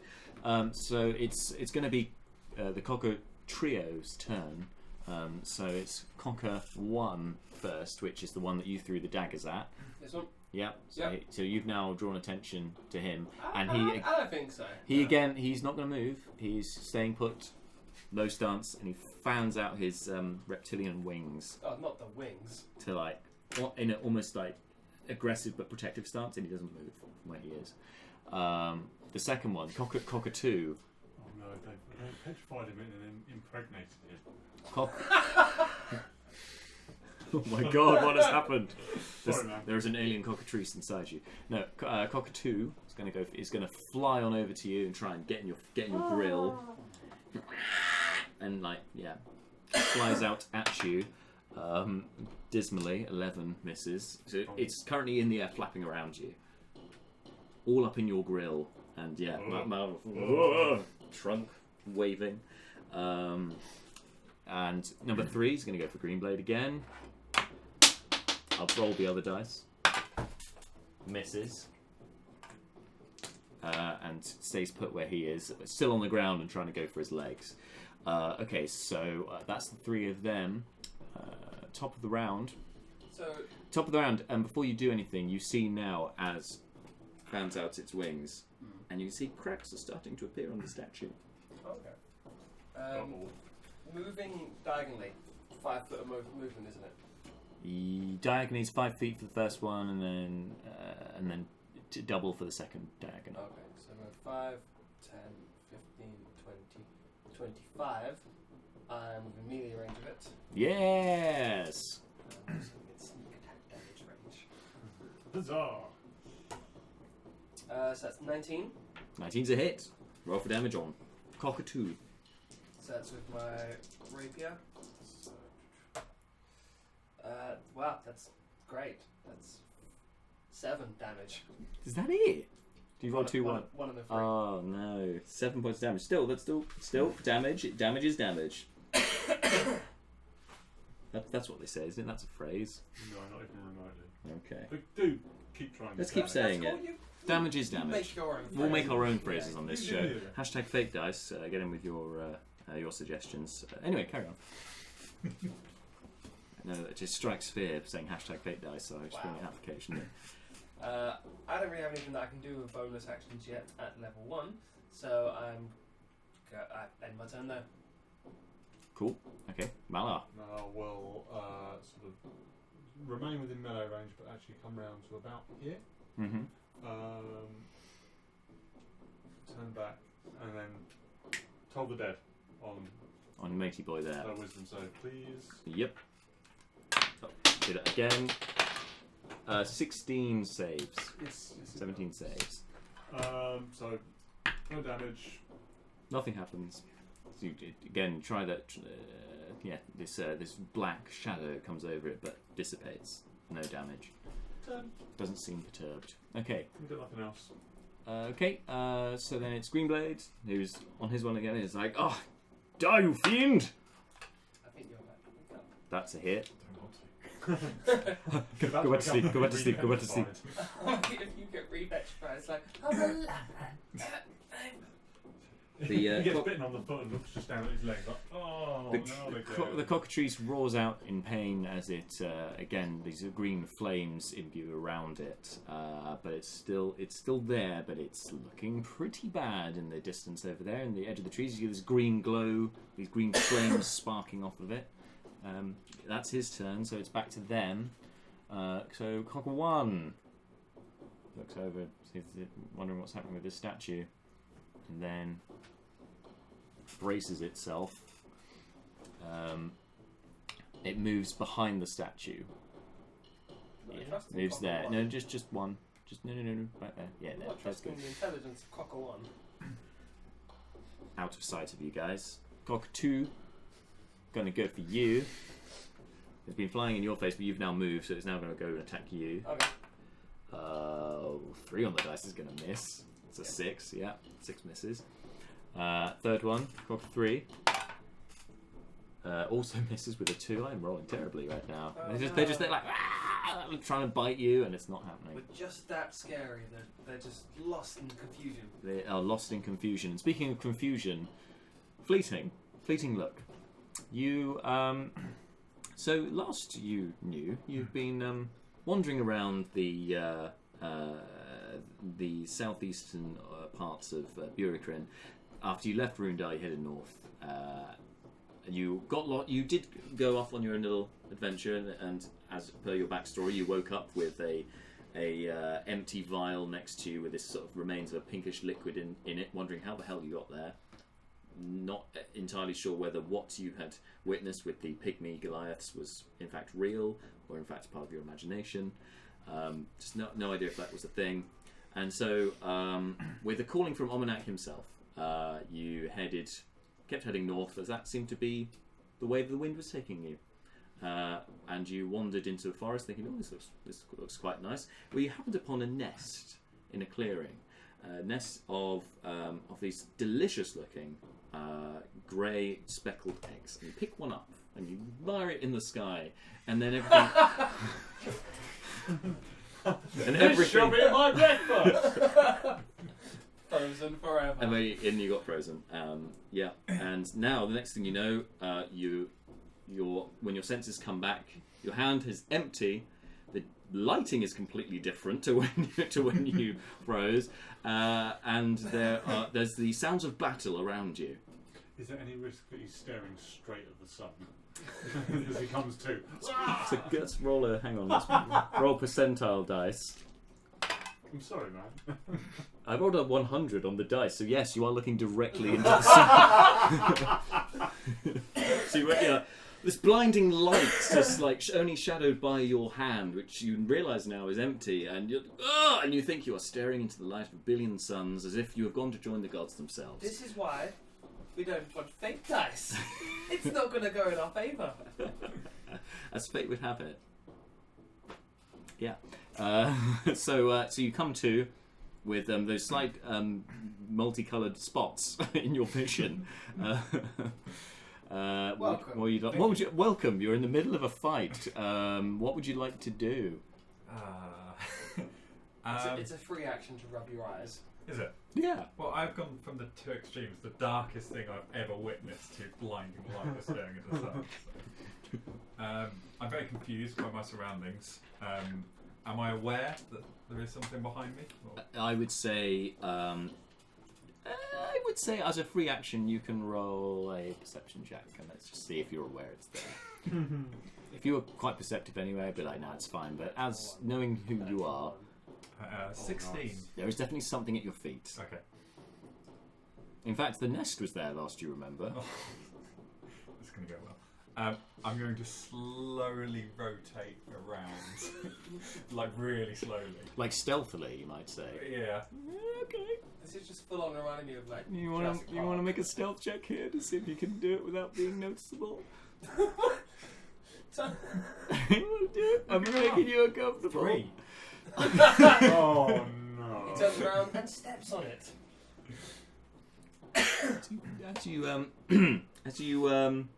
Sorry, describe fleeting look for me, the tiefling. I know he's a turquoise tiefling, but other than that, what's he wearing? Other noticeable features about him?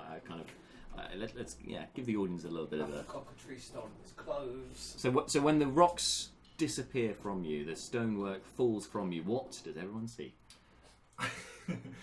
I am delicately garbed in almost monastic attire. A plain brown kind of hooded thing cloak around me. Yep. With a plain black belt. The hood is up, but there's two distinct points of my horns just kind of poking through the fabric because it's not very well designed. They're not doing much to block out the sun. No, where's the hood? It's like Dan, DK, can you pass me fleeting a sec? Yeah, sure. What, The horns, are they sort of rams or pointed or up or a tiny, wonky? delicate little Little ones spindly? just on the top just there. on the top? Yeah. But in turquoise as well. And I just kind of, as I turn, all the dust from the broken stone around me just kind of shimmies off. So you're seemingly not in armour. I have it underneath. Oh, okay. Yeah, but only very basic and hidden away. You now have a brown hood on. There you go. I just happened to have one. I was like, yes, let's do it. Okay, so you, in what you believe is the stealthiest thing you've done since you've gained consciousness, you pivot round. Unfortunately, that does provoke the reaction from the cockatrice that was waiting, as it is guarding something. But it rolled a natural one, so it actually it shrieks out at you, but more. Then you see it looks down at its claw, which has embedded itself in one of the eggs in the nest, which is now smushed, and looks heartbroken for a cockatrice. Scared, perplexed, and betrayed by its own foot. Anyway, your go. So it's still your go. Carry on. Oh, wonderful. It missed you with an attack, so there you go. I will draw my battle axe. Right. Okay. Nice. Yes. Love it. And Goes from a statue holding an imaginary thing to hold to guys like, I've lost the egg. It's battle axe time. It's orphan time. Here we go again. and I will attack with it. Here I go. Okay, swatting roll again. for an attack. Oh. Yes! Yes! Oh, natural No, one. it's Oh a no, natural. that's your first roll. No, it's not. You It's did a good check. start. And that's the off roll. Oh, swing and again you miss. Slightly. Yeah, you managed to miss, but in fairness, it could have been a lot worse. The axe does embed itself in the nest, and you do smush another one of the eggs. Oh, dude. However, it's now embedded in there, and you go to pull it out, and it's stuck in the ground. I've gained consciousness. Uh-oh. Pretty much is what happened so far. Is there anything else you want to do with your turn? No, I think I've done enough. Oh no, I'm going to turn to rocks again. I feel your pain from last time. Oh, bless. Okay, so top of the order again. Sef, yeah. So, going for another rapier attack against it. 21. 21 is a hit. Still good. Sneak attack. Slightly better. 13 damage. 13 damage, nice. It is still up. However, it looks really bad as you connect with the rapier this time. Yeah, you just like stab true. As obviously the pointy bit of the rapier is where you cause the damage, not the edges. It's not a slashing weapon. It's then you slide in there. You catch it just off of the wing. It roars out in pain, and it looks like actually it's going to find it difficult to fly now after making that nick. Good shot. Next, is there anything else you want to do? Sorry. No. No bonus action disengage? No? Okay, that's cool. I can't. Level 2, dude. Level 2. I keep rubbing that in. But it may come sooner than you think. So, Malar, I shall go. For your alternative character when he's killed this one. Okay, so this... we're going to try Toll the Dead one last time on this guy. Yep. Wisdom save, DC 13, please. Okay. That's a 13 on the dice. When I said do Happens. it, I didn't mean you. You said do it as I rolled as well. I meant him. But I will notice that the statue is now a person, so take note. And I'll put my back to it. I have no idea the statue's alive. our friend's awake. And then turn. Great. Okay, Greenblade. So, he is awoken! Come, friend! And he goes to attack. Oh, it's a natural 20. oh, wow. Wowzers, trousers. The NPC comes in and does the 20. It's the time you want the DM to roll a 20. Yeah, to be fair. Rather than the enemies. So he does 11 points of damage. With that, he lops the head off of that cockatrice there. It is done. But it does it expertly, so it just flies up in the air, and and its head just, as it comes down to the ground, lands on Malar. Doesn't cause any damage. It's just just adds a bit of flavour and a bit of gross texture. Oh. And he just goes, sorry. And then he runs over to join you guys fighting that one. Okay. That we're all teaming up on one. The guy who's just woken up has one all to himself. He also uses a bonus action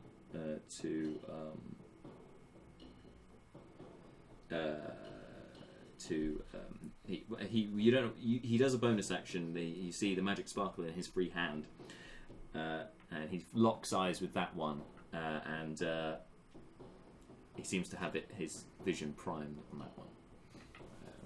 I won't explain what that does because I think you probably wouldn't know. Okay, so that's them, and then next in the order, I believe, is the cockatrice, and then I think you're last. Yeah, that's right. Okay, so cockatrice, Cocka-1 on our friend here, Fleeting, can make an attack against you as it tries to bravely defend its nest from you. It's a 19 on the dice, so 22 hits, does it? Okay. So you take. Why ask?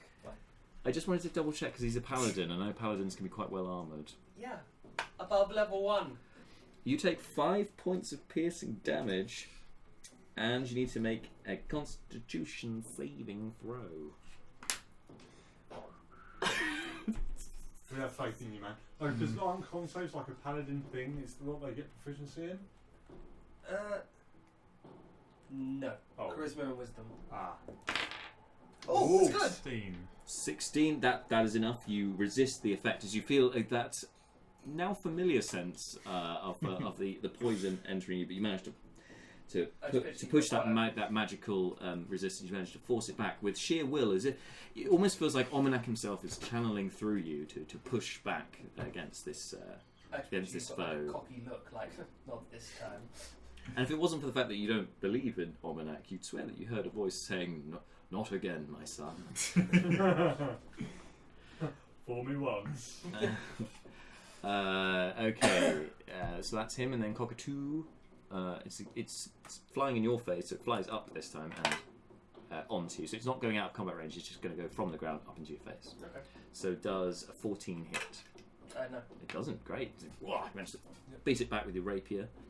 Okay, and that's the two of them. That's two of them. So it's back to the top. Oh no, sorry, I nearly missed out. Fleeting. It's your go. Not Go to the top, to the bottom. Your battle axe is currently embedded in a nest on the ground next to this creature who's just taking a little nip out of you. Die straight away. So basically, you can use your action to pull the battle axe out. There'll be a strength check to.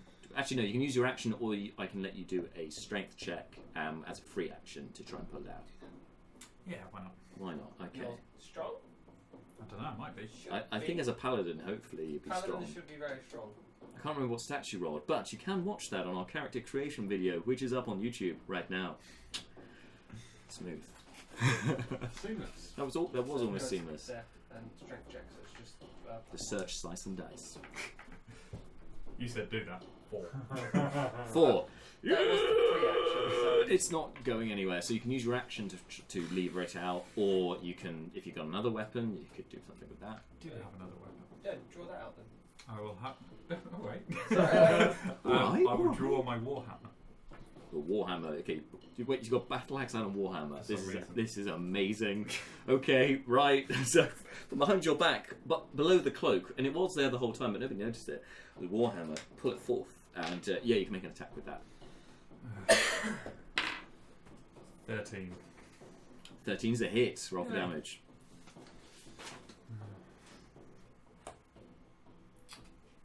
7. 7 damage. Is that a 6 or a 9? Oh, it's a 9, no, 10.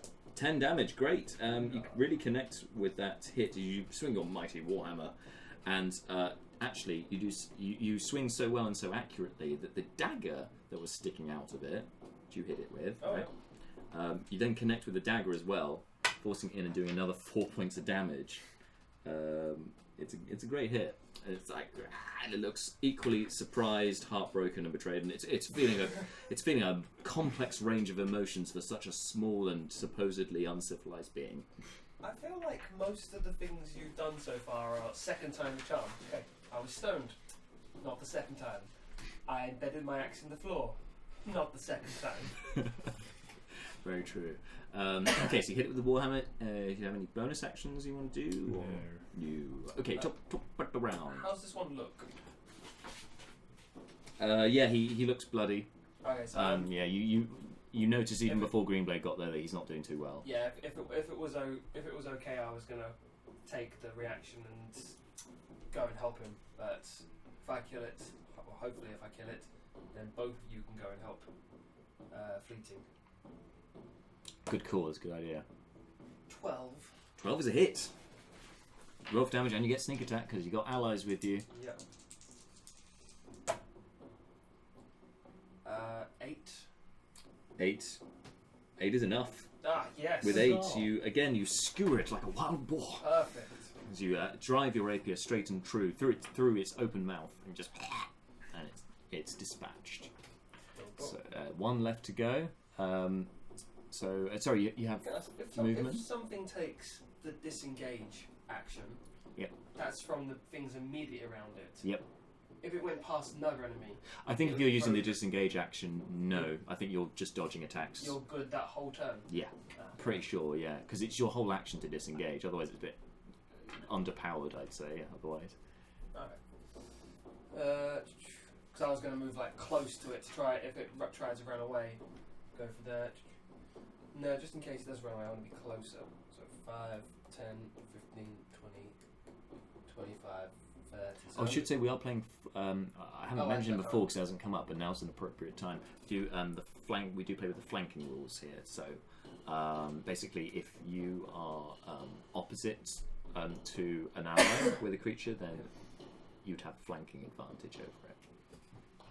So you get advantage on the attack. It's useful for you, especially. Yes. Thanks for telling me that before. There you go. Now you know. You had that anyway, so. You had it anyway. So, yeah.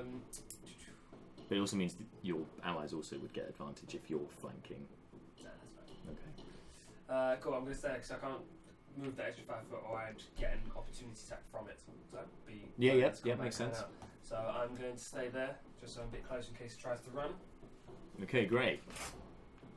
Malar, I believe it's you next. So what Malar is going to do is flick the detritus of the cockatrice off his head.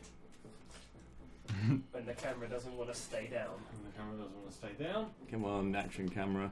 It just really wants to focus on me. Sure. And can you blame it? There we are. There we go. Lovely job.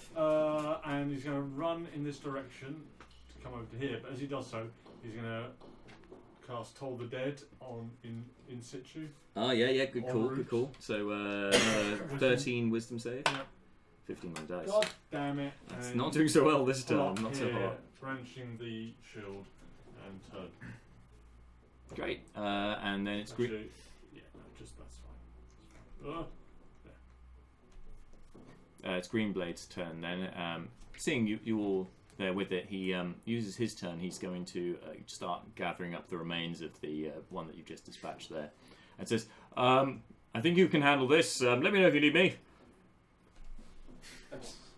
And he's going to use his turn basically foraging, Yeah, because there's no time for that picking the afterwards. corpse.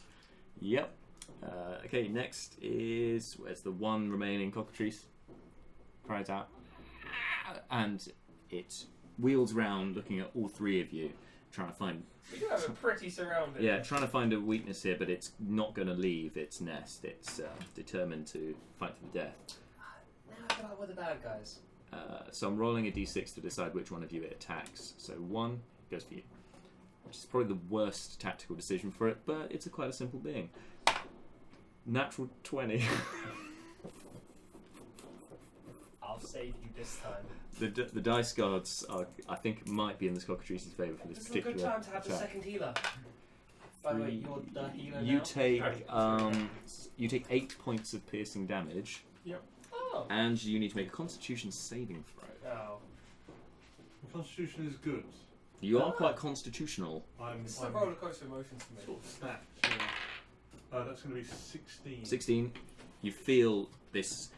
Your limbs, your already mighty limbs, start to stiffen, and your most noticeably your trunk for a second just completely rigid.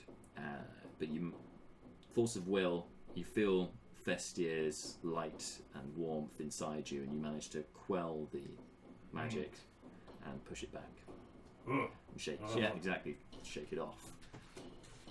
You're fine! Yeah! Good. Okay, so next, he's done, so it's over to you, Fleeting. I'm going to attack it again. Wait, is it? Or was it the cockatrice? He just attacked Oh, you. he bit me, yeah, sorry. It bit me! Can bite you again? No, fair. Right. 11. 11 is a hit, exactly. Ooh. Exactly a hit. AC of 11. So roll for damage with that Warhammer. 6. Hadouken. 6.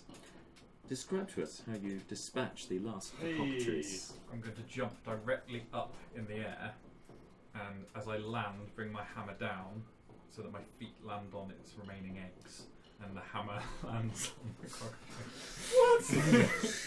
Oath of Devotion. Wow! No, wait, I don't know what oath you are. Actually, you don't have an oath yet. You're level 1. Third level. Yeah, but I'm just saying, if it was Oath of Devotion, this is interesting. Wow! Okay, so in your wrath from being turned to stone for a good 24 hours by these things, let down your warhammer, crushing the skull of this now lifeless. Can I just ask, since we are immediately surrounding it, is there much splashback Well, I from hope so. the eggs and body? There is a bit of splashback, yeah, Cool. particularly on your boots. In fact, make a dexterity saving throw. Natural 20. Natural 20. You don't know what to do with that. You using your almost Matrix-like reflexes, you bend back, manage to avoid all of this ooze. You basically get a little bit on your boots, and that's that. Or you're cleaner than you were before. Just from the swirling movement, you know, managed to fleck most of the what was left of the entrails off of you, and you're just very clean. Malar, yeah, you get a bit on you unless you want to make a roll for some reason. Just going to pull up your shield. You get most of it on the shield, but you do get a bit of... It's a bit unsanitary. You get a bit of this mess on you. Okay, so that is the encounter done. You managed to defeat the cockatrice. They're all dead, including the eggs. You could have sold those eggs. Huh? You could have taken those Vengeance eggs. was more important. Oh, well, there we go. I feel like Set I the know tone what there. path he's going down. I would We'll like do great to things together. turn and inspect the tiefling. Like, I see that he's turquoise. Oh, hey stranger. Well, That sounded like such a pickup line. It really, especially with that voice, it really does. I love Hi it. there, stranger. I don't know if you're new around have here. you travelled by the Broken University anytime recently? No. I'll be honest. I've had a confusing day.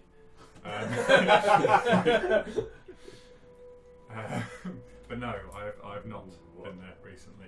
Okay. I feel like I've been in this woods forever. Okay. May I ask, is turquoise a regular coloration for your kind? It's not. It's quite unique. Huh. I haven't always been this colour. I sort of take a step back and I pull out the letter from earlier. I just reread it. I'm like, okay, this is the guy I'm after, right?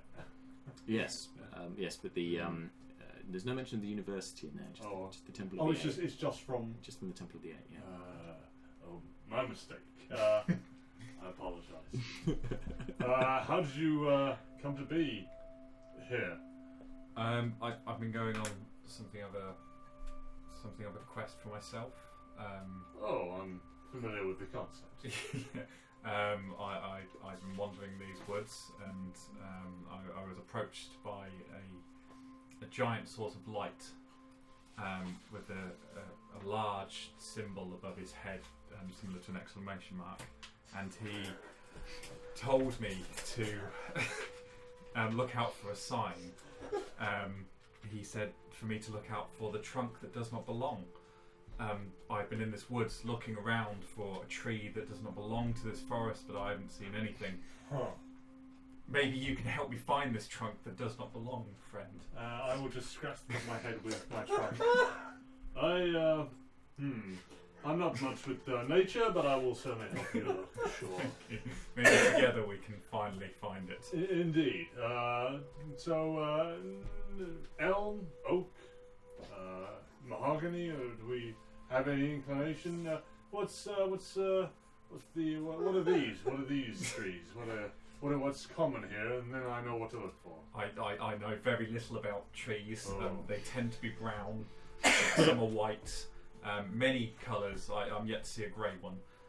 But they all seem to be very similar, very straight and hard and unbending. But I can't understand this riddle. Well, friend, I happen to have a riddle of my own, and I've been sent to find. Have a read of this, and I give him the letter. Thank you. While he's reading that, I'm just standing there, listening to this conversation. You can't see the drawer open with my scarf up. I'm sitting there watching the back and forth between them, going, "Really?" And I'm not going to say anything.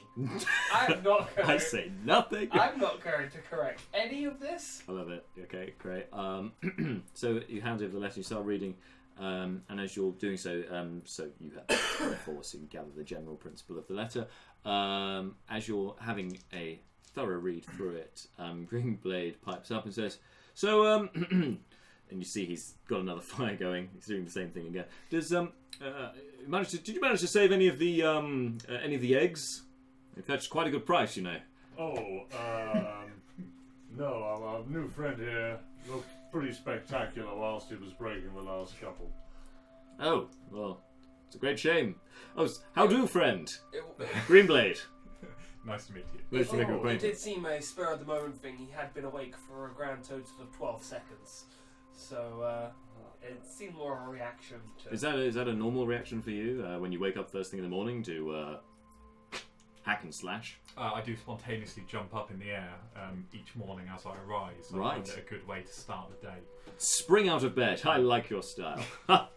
Excellent. Strange one, this one, isn't it? Hey, I should have introduced myself. I'm Deacon Malar. Nice to meet you. Nice to meet you. My name is Fleeting. Oh, that's unique. Yes. This is my traveling associate. Seth, nice to meet you out of stone. Likewise. Yeah.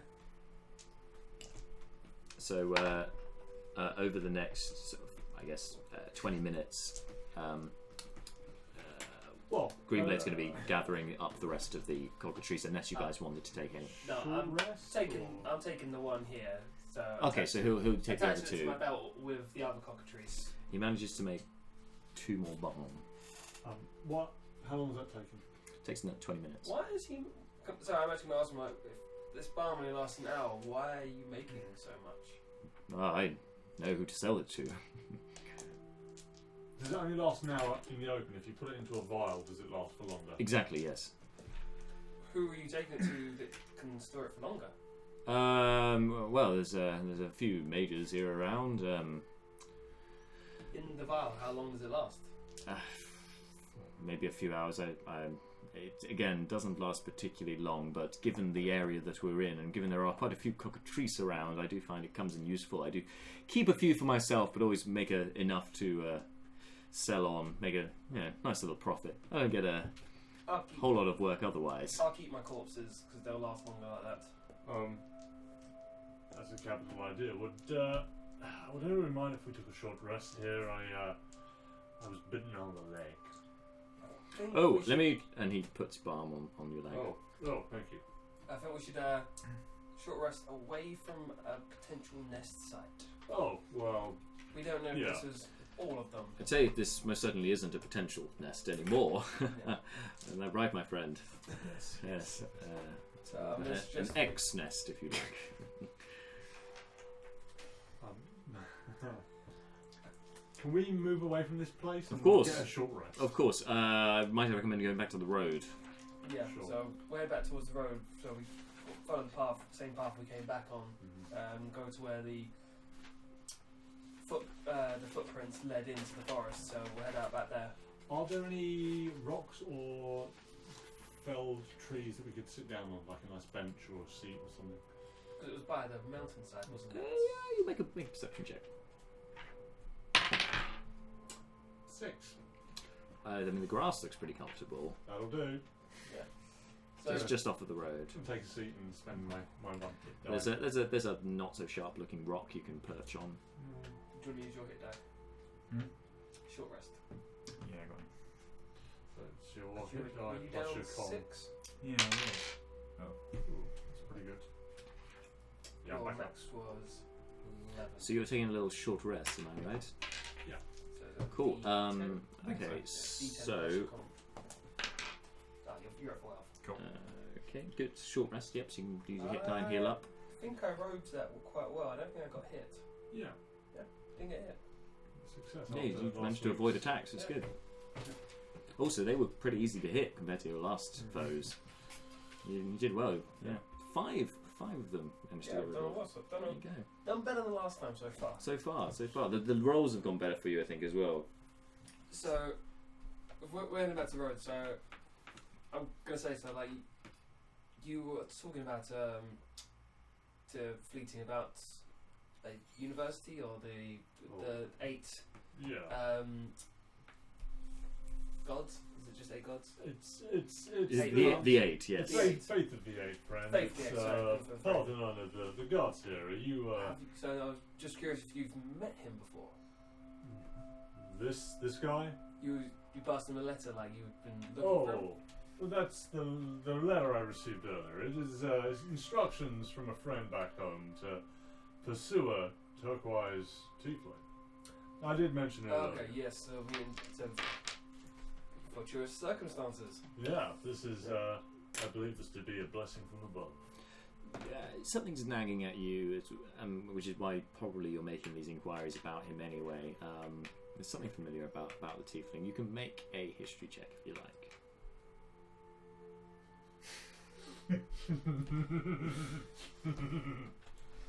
I don't like this. 3. 3. You're looking at him, and there's I feel like I don't something wanna know about the this. sea. You came across a lot of travelling folks in your time at sea, and feel like I don't probably wanna know there was a this. blue tiefling. You're not sure, yeah. But you just look at him quizzically, and you in fact catch him doing this. And again, it's like a half elf with a tea towel across his face. Like, what's happening there? It's a joke. It's a scarf. Obviously, it's a red scarf. Obviously, burgundy scarf. You can make a history check as well if you like.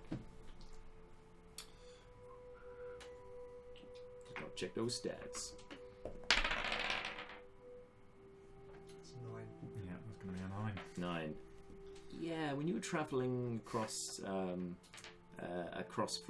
the Star Sea from the Kerim Mountains, you've come across a couple of half elves in your time. There's something familiar. I mean, the tricorn hat. You saw a lot of people with tricorn hats when you were at sea. Yeah, something familiar. That's all you can get. It's the daggers I'm being given right now. Ignorance is bliss. Yeah, it's something familiar, but you're not sure what. Okay. I'm rolling for a history check on history that I don't know. That's why I would tell you. That's what I'm here for. So, so you take your short rest, and during this time, Greenblade starts talking to you guys, just general chit chat. Starts talking to you actually while he's inspecting. Well, while these two are inspecting each other, he goes, "Strange fellows you take your time with." Aside from that, so you came to seek me out, did you? Or? Well, we bumped into a mutual acquaintance back in the bar back there. The short man with the bad drinks. Yes. That gnome is quite unmistakable. Has he shown you his trick with his moon glasses yet? No, friend, I'm not entirely sure that's for me. It's not really worth it. They're just half moon-shaped glasses, and he does a little thing with the light and gnomes. Don't ask. Anyway. Anyway, Elena. No, Greenblade. No, I mean, does the name Elena ring any bells to you? Elena. Not recently. I can't say that it Greenblade, does. human, right? Yes. Ah, okay. I can't say that it does. Elena, you say? She says you may be looking out for her grandmother, Vale? Oh, Elena. Yes, sorry, the elf. Because you came from the inn. Yes, I have been making some inquiries. To be honest, I can't find anything beyond the rumours that I heard about some sort of apocalyptic battle some centuries ago, some now forgotten civilization underground. I haven't been able to find any sort of any leads beyond that, I'm afraid. That seems suspect. Yes, but just you that know, sudden change of sort of no, never heard of them, and then suddenly, oh yeah, like can I check that? You can check that. Make an insight check. Yeah. 20. 20. Secrets are revealed. He has been so he doesn't seem to be being disingenuous with you about this. He seems pretty. This seems pretty upfront that he has been looking into it. It clearly hasn't been his priority looking into it. He seems to have been distracted with you're not sure what, but some other matters seem to be taking his attention more than this thing. This was more on the side just to make a little coin, and he hasn't really put his heart into it. But yeah, he seems to have. He has been chasing up a couple of leads here and there, but he hasn't found anything concrete. Other than, as I said, Other than our Tiefling friend. Yes, other than your friend here. Yeah. Well, maybe let me. Of course, if you're looking for somebody, I'm sure I can help. Well, it's funny you should say that. I happen to be looking for someone indeed. If it's an elf, an ancient elf called Vale, I'm sorry, I am already pursuing that lead. Oh, no, that's quite all right. A diplomat from the Crow Flies. She may have passed through here at some point. And do you see his demeanour change when you mention the Crow Flies? He kind of goes a bit more sullen and serious. Yes? A diplomat, Lady Helene Grenforth. And he strokes his goatee. He's got a brown like moustache. He's quite, and you notice from him doing this, he's got quite chiselled features, like quite strong jawline, and he holds himself well. But clearly he's been working out. He's quite a strong guy, of fine stature, and he just strokes his beard. And, well, I mean, the Grenforths are not exactly the most subtle. I think I would have spotted them if they'd gone through here. She's coming through here, you say? Well, the general area, sure. Right. She's on a diplomatic mission. Well, I mean, I'd be happy to help you. And he grins a little bit. I'd be happy to help you chase up some leads on this if perhaps we can help each other, in fact. As a small task that I'd be most appreciative if you could carry out for me, or one of your party at least. Well, that would largely depend on what the task is. Well, it's only a small matter. It's delivering a letter to a friend of mine. And where's this friend? It's Hilberg. It's a village just on the other side of the forest. Actually, if you go back, in fact, if you're going back to the Flaming Jags? Yes, well, that's right, Flaming Jags. If you're heading. We weren't heading that way. We were hoping to find Lady Grenforth somewhere in the south. Of course. if you are to head up that way, and then head right from there, Hilberg is the next village along down the right of the crossroads. Well, okay, that's a couple of days' travel. If that, yes. Just towards just on the Rune Road towards Runedar, just heading south from there. Hey, how about a slight deviation from plan? This guy will help us find my I mean, you don't have to obviously do the letter before I find the lady. I can start my inquiry straight away. I just mean, if I can give you the letter, if you could, in your own time, at some point, deliver the letter, I would be most appreciative. It's not a time-sensitive matter. Are we likely to head east anytime soon? No, it's barely a day away. I'm sure we could wrap it into, finding some people. Maybe this guy will help us out. So, I'll tell him what our original plan was of the basilisk to see if he's Basilisk. Well, again, probably in the right area actually. The mountains. There are a couple of places that possibly may have basilisk. I obviously I'm sort of a warden, if you like, of this area. I like to try and keep the citizens of particularly Hilberg safe. And he just smiles to himself a little bit, forgets himself, like looking away from you guys. Sorry, yes,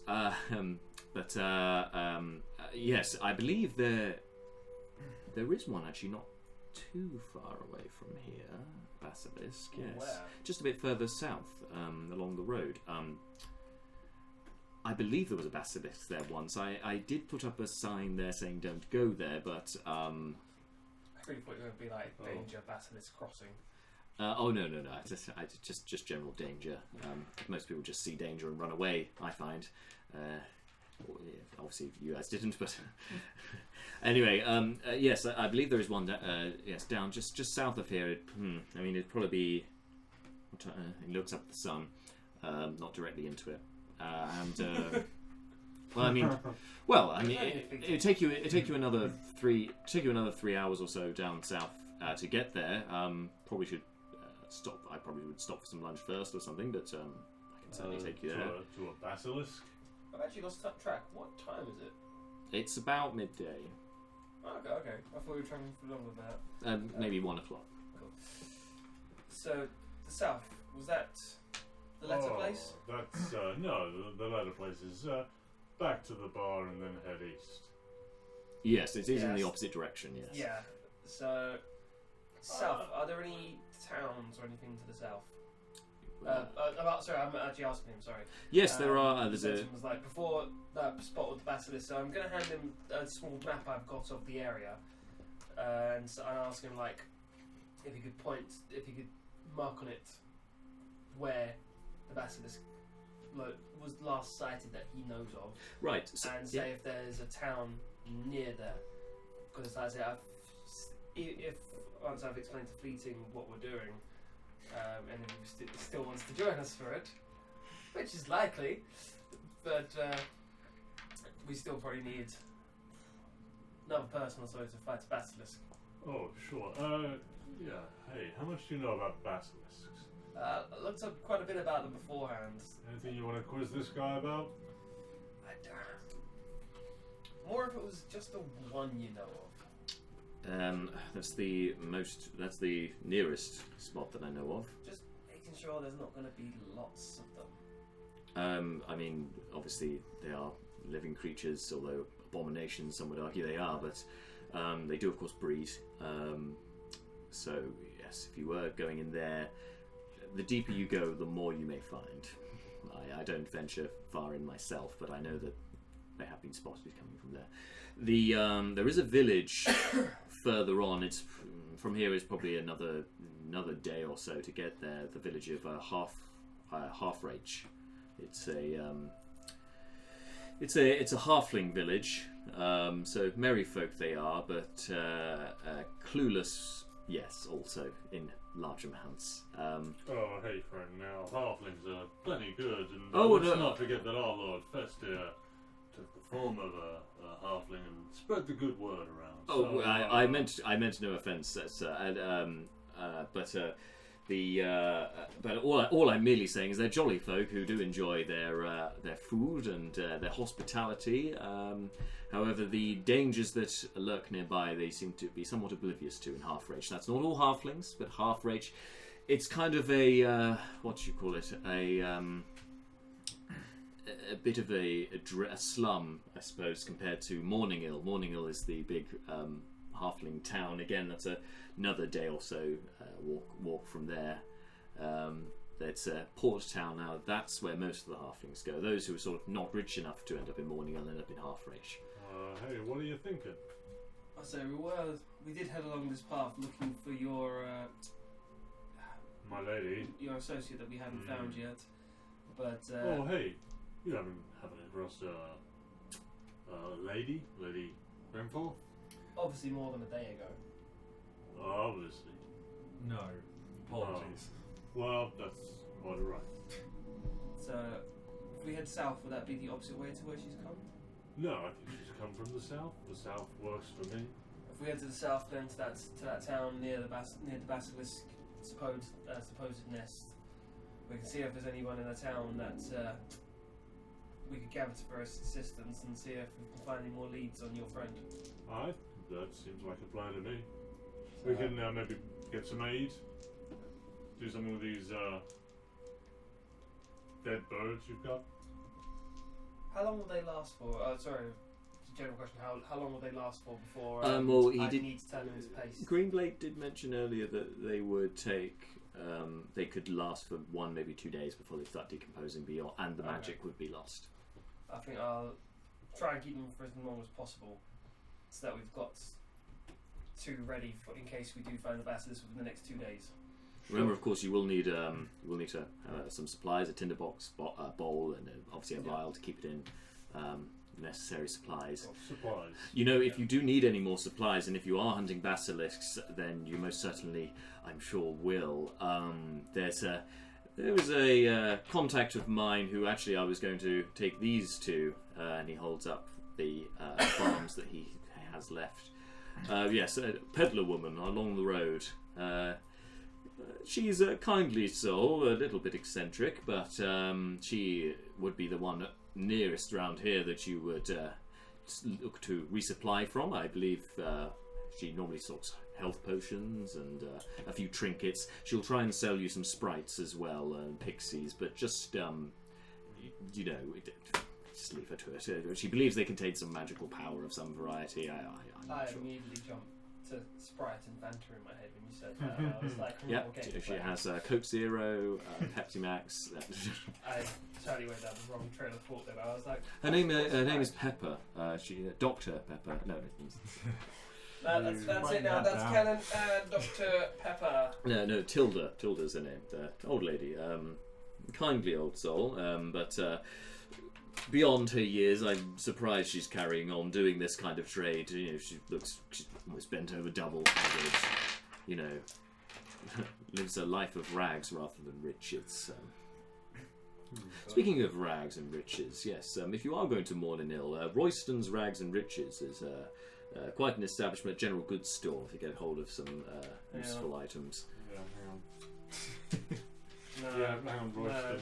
Yeah. Royston. No, that's not. That was the guy. That's the halfling guy. That's no. Why are you suggesting Royston's? What? Royston's the grave robber. He's a grave robber. Yeah. Ooh. Oh well, I'm sorry, I didn't know that. I just know that he His shop's in this town. no, in Morningill, yes. As I said, it's maybe 2 days from here. Yes, it's. I know that he passes through here from time to time, looking to gather items and to trade. Has he done trade with you? Not recently, no. When was the last time you traded with him? To be honest, I never bought anything from him. He's offered me, but nothing. What type of stuff does he offer? Well, I mean, he was offering me clothes, some simple daggers, little trinkets and such. Nothing I would place any value on personally. I'm gonna so last week from the wreck, I took I finally crafted like bone horn. Yep. I'm just gonna get that out of my pack alongside of my belt and just be like, has he ever tried to trade anything like this, or have you ever seen? He grabs Something like he this? grabs that from you, and he's looking. And the bone horn, it kind of has these metal bands around it in places as well. And he's inspecting those. They seem to be sort of an intricate detailing on them. And he's just looking over it, and you can see that they're kind of a bronze colour, and an otherwise bone horn. This is a Rachiri horn, unless I'm mistaken. Certainly not from Burikrin. You should be careful who sees you with this. The Republic Guard don't look too kindly on the Rachir, given the latest incidents with them. Yes. Thanks for the warning. It's I'll put it back in the pack. It's no, I don't know why Royston would be.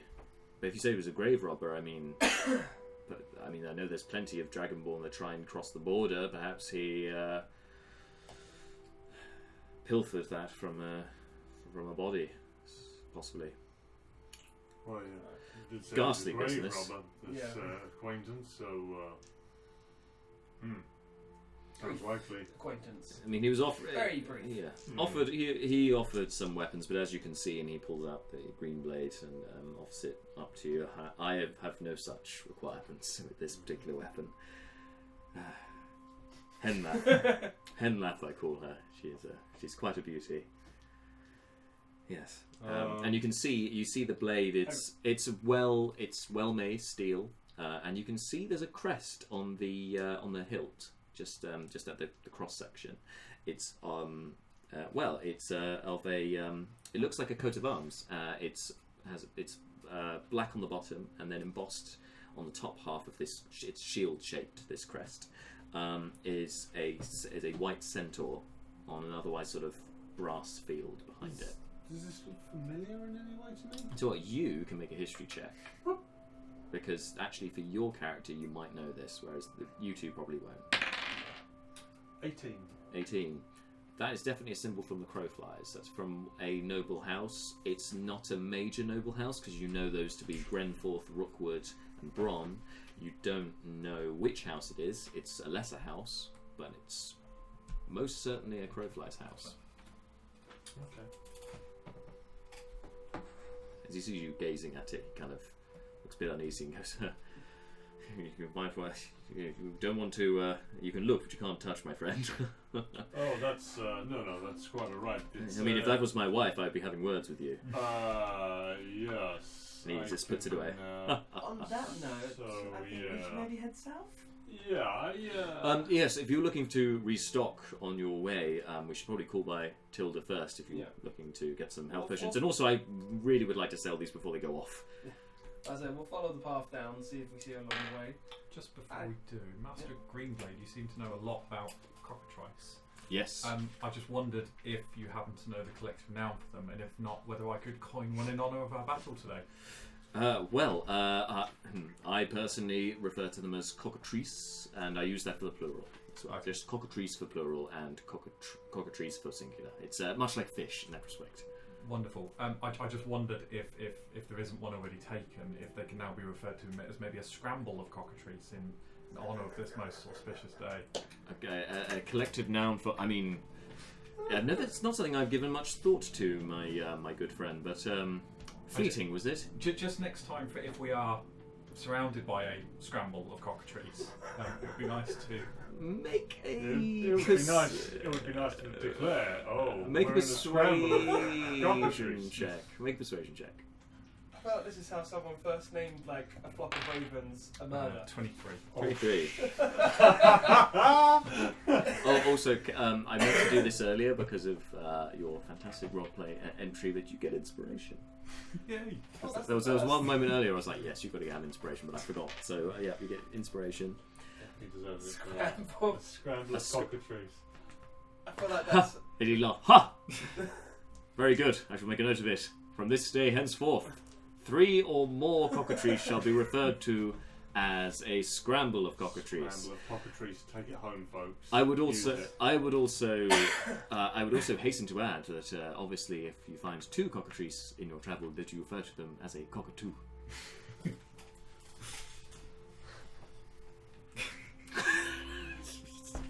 broken the players. This is excellent. Well, that's. I will bear that in mind. and you know what they say about Loxodons. I'm gonna start walking south. I'm not particularly checking if anyone's coming with. Hey, it's nice to meet you. So I do apologise. If you if you're looking for health potions, Tilda's going to be up north. Not very far, but still. I feel like you overestimate how much money we have, sir. Do you not need a health potion at all? Do? Well, yeah. I feel like you underestimate how much coin we currently have. I think you underestimate how much these little vials are worth. I feel like we should buy them and take them. Joking. But by all means, I mean, if you think you'll be fine against the basilisks without them, carry on, my friend. I've got my 2 cockatrice bodies. Just before we head off there, I will, if you don't mind, make inquiries regarding my friend, and I will, if you have that letter, I will take that and see to it. Of course. There you are. This letter is a letter for who? I'm sorry. Yes. Could you deliver it to the Trickle Inn in Hilberg, and it's for the eyes of Henlath. A half elf, similar to yourself. You'll recognise her straight away. What's her name? A Henlath. A hen is in chicken. A lath is in lathering up. That's very visual. Yep. There we go. I'm sorry, I forget myself. It was the easier. I thought lathe would be confusing. No, that's quite alright. Thank you very much. I will. And he takes it with his trunk, and I will see. Fine appendage you have there, sir. Oh, well, thank you. It's it has its uses. I'm sure it does, sir. I'm sure it does. I didn't get your name. I've yet to meet a Loxodon. Is that right? That's quite right. I am yes. Deacon Malar Shade Creek of the Brukin scholar up in that in the university there. Pleasure to make your acquaintance, sir. Religious studies and such. The like theocratic of A theologian. Oh yeah, that's Yes. quite the yes. Pleased to make your acquaintance. You're not the first of the followers of the converted, I believe. They refer to themselves as that I've met in my time, but you are most certainly the most unique, sir, if I might say so. Oh well. Thank you. Enough of this banter.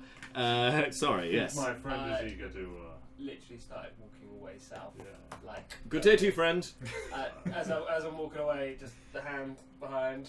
I will.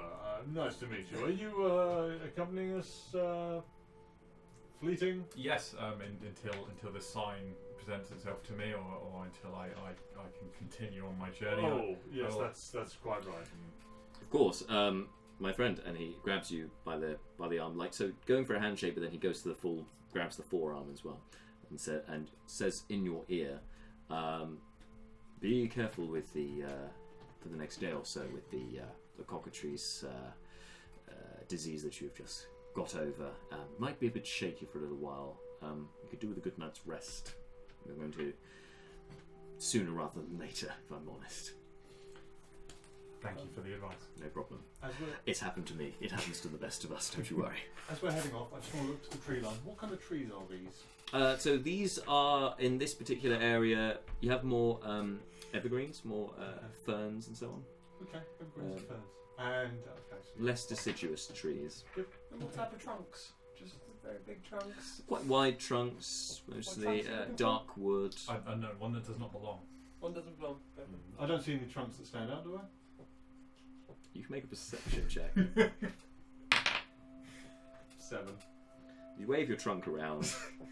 When the trunk fails, he starts listening to the trees. Looking around, you don't see any particularly obvious trees out in the middle of nowhere. There is a speck in the distance, just off of the road. So if you're looking down the road south, you can see obviously the tree lines on your left for the forest, and then on the right you can see the mountains, which have started to kind of move away from the road. And you can see there's a little dark speck just at the end of your vision. Mental note mode. Okay, we're heading in that direction. Well, onwards and upwards, downwards, south. So Feels like we're going down.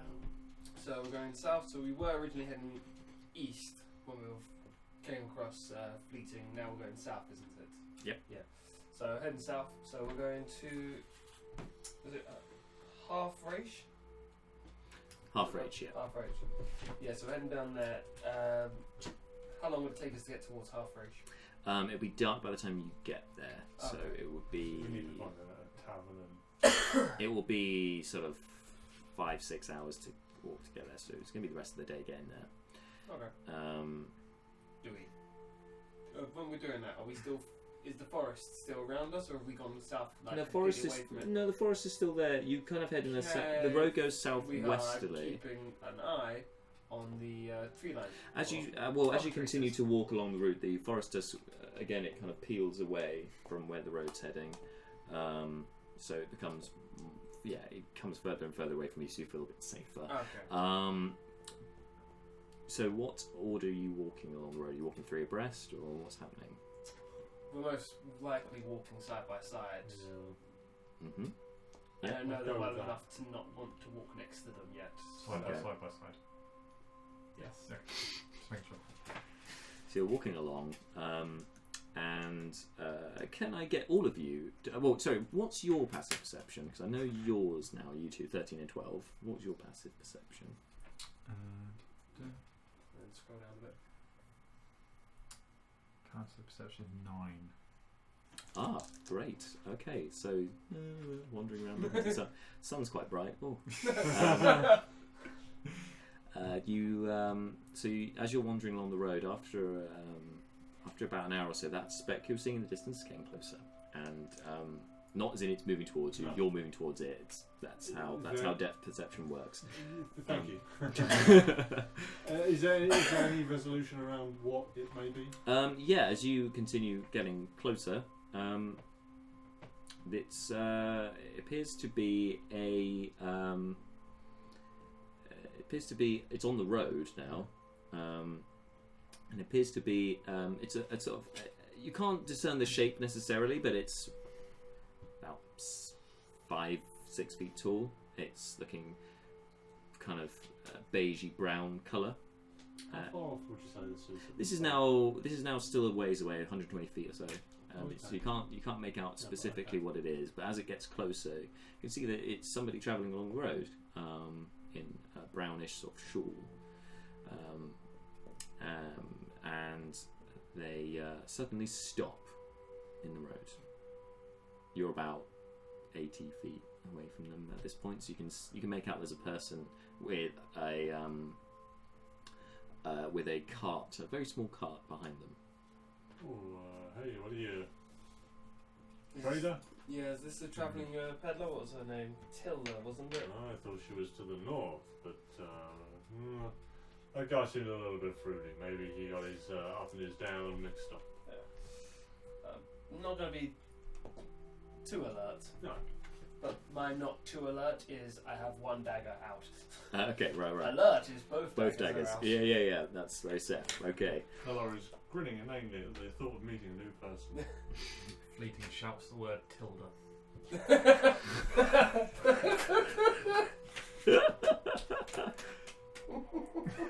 and the figure looks up. Can't make out their face at this distance with the hood up and stuff. No. I really Hello. Are you sure? Who are you? Volume. Are we still 80 Figure says, foot away? "You'll have to come closer. I can't hear you from here." I'm sorry. What? Can you repeat that? I said you'll have to come closer. I can't hear you from here. Oh, let me try something. I thought they would do it again. Who are you? But thermatology, sort of, so at much louder volume. Ooh! The figure trembles and the cloak billows up. Yeah. I'm but a humble trader.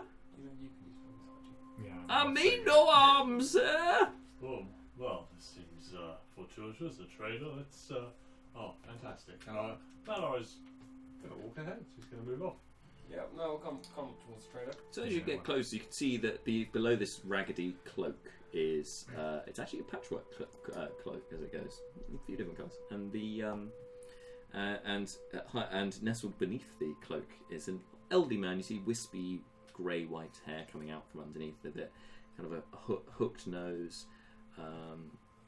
But otherwise, his clothes underneath aren't as shabby as his cloak. The rest of him, he seems to be quite tanned in his complexion. A few signs of wisdom upon his face, upon his brow. He's quite wrinkly. Crow's feet and the like, and he is wearing what appears to be a rudimentary form of shorts and sandals.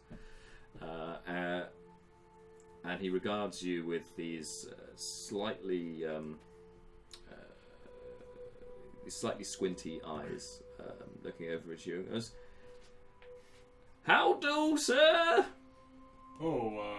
Do you wish to buy some of my wares?" What are you peddling there, sir? "Well, I've got a fine establishment of stuff here. If you want to take a look at some of my stuff, but I warn you, you can look, but you cannot touch until you purchase." What does he have? So, are you coming to join us as well then? Yeah. Right, okay. And he takes the sheet off of his cart, and you can see below it there's a various bunch of fruits that have been picked, like apples and some grapes and that sort of thing.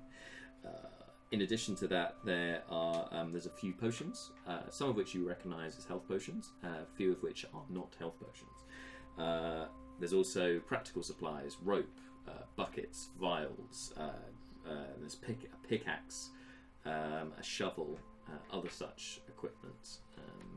What does the non-health potion appear to be? It's kind of got it's an orange kind of liquid contained within a vial. It moves in the same way as water and wine would. Can I just ask him actually? Oh, Can I actually ask I'm sorry. You're sorry. Yes. No, I realised afterwards. I was like, "Oh, what could this be?" And I was like, "Oh wait, he's selling it. He hopefully knows what it is." Why, of course I know what it is. I sell this thing, you know. Right. This here, and he picks it up. He goes, "This has been in my family for 3 years. This is a potion that makes you grow. It makes you grow so tall. That tall? Like even taller than him. Oh, so like that tall. Real tall. Aye, it does. It's a great potion, and I only have one." How much does it go for? And he nearly dropped it, but he just hang on to it. Pops it back safely onto the cart and just pats it. "How much, you say? How much would you give for a potion that makes you grow? How much would you give to be 6 feet taller?" For how long? "I don't know, I haven't used it." I don't think I could put a price on that. "I don't think I could either, but you're welcome to try." 10 gold. "No." Well, there we go. Well, speaking of potions and prices, I know you've got a couple of healing potions here, so you got a price for those, or are you willing to haggle? Well, of course I'm willing to haggle. I'm a trader in a road. I haven't got a shop, have I? I'm scraping a living across the Rake Valley Road. Oh, and may the blessings of the eight go with you. How much for a healing potion? Thank you for that. I appreciate that. I can see you're a man of the cloth. Right. Okay. So usually for a potion like this, I'd be selling it for a good 50 gold pieces, but I'm willing to trade. What are you willing to trade for it? What have you got? I hold a dead cockatrice. I don't think that looks very edible. Whatever happened to that chicken? That's not good anymore. It's not a chicken. It's a third of a scramble. It's. Continue. So I was just going to say it's a cockatrice. It's a cock a what? If you have a couple extra little supplies to hand, I can turn it into a balm to help with petrification. Petrification? I hear the cockatrice, they're a bit rampant up in the forest up ahead. It'd probably be quite a good selling for someone who's lost a friend to the bite of a cockatrice stuck in stone. Make a persuasion check. I'll give you advantage as well, because that was good using the stuff to hand and your own experience. What was it? Persuasion. 14. Right, so you're suggesting that you should use some of my supplies to cook up something with that there chicken to make me a balm that then you can sell back to me? None of this, we trade. So just using supplies. So did you want to buy me supplies to cook the chocatrice and then I can then get the balm off you, or what? You get the balm. I just use. What was it you said I need? Just you need. He told you needed a bowl and a tinderbox basically. You know what? That wouldn't be quite such a bad thing to just have about our person a tinderbox. I can get you. I've got a tinderbox. That's fine. But a pot we could probably do with one of those on the road. So you want a pot, do you?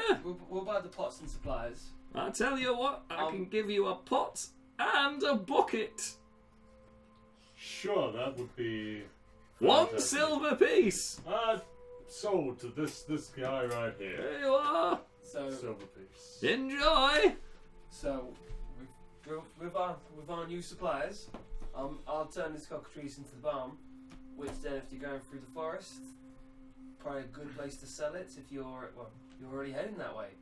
Indeed I am. Sell that to travellers who are afraid of what lurks in the forest. Well, yes, I suppose that's a very good point, sir. Yes, but Seems like most people through the forest, yes. maybe even yourself included, could help you out of a situation when just growing a bit bigger can't help. Well, that's why I have this stick to hand. Pulls out a quarterstaff. I do the same. I know what you mean, friend. Yes, it's very good for keeping things at bay. I've been walking round this forest for 3 years, and not once has anyone come a cropper without a quarterstaff in their hand. This here you would. You've been peddling this area for 3 years? Aye, for more than 3 years. And you've had that growth potion for 3 years. Did you find that locally, or? I said it's been in my family for generations, but I've had it for 3 years. Are you from the area? Aye. I found 3 years ago. I've lived in this here. He ignores you. I've lived in this area for all my life. I've been peddling this road for 3 years. I've been living in Hilberg since I were a bairn. Hilberg. You're from Aye. Hilberg. Oh, okay. That's. Aren't you? It's human, right? Mm-hmm. Aren't you a little elevated to be from Hilberg? I understand it's halflings. Well, they seem a lot taller in Hilberg than they do in Half Reach. That's full of halflings. Oh, maybe I got my geography there. I suppose everything seems small to you, doesn't it? Well, I have my moments, I've got to admit. Yeah. So, I mean, if you've had that growth potion for 3 years, then not actually selling very well. But well, that's because I've only got one. But the cockatrice balm help with petrification. Sell those like hotcakes. I'm not sure. I feel like this is almost a deception now. Like you're saying, so make a deception check. Yes. You're now trying to lie to him to try and make him It buy could it. sell like hotcakes. I don't know how. We found one. We literally walked down the road and we found a frozen guy. This could be a regular occurrence. Deception, same thing. 19. Well, Giselle Shepherd makes a fine loaf cake, but you know, it doesn't provide you any protection apart from around your stomach lining, if you know what I'm saying.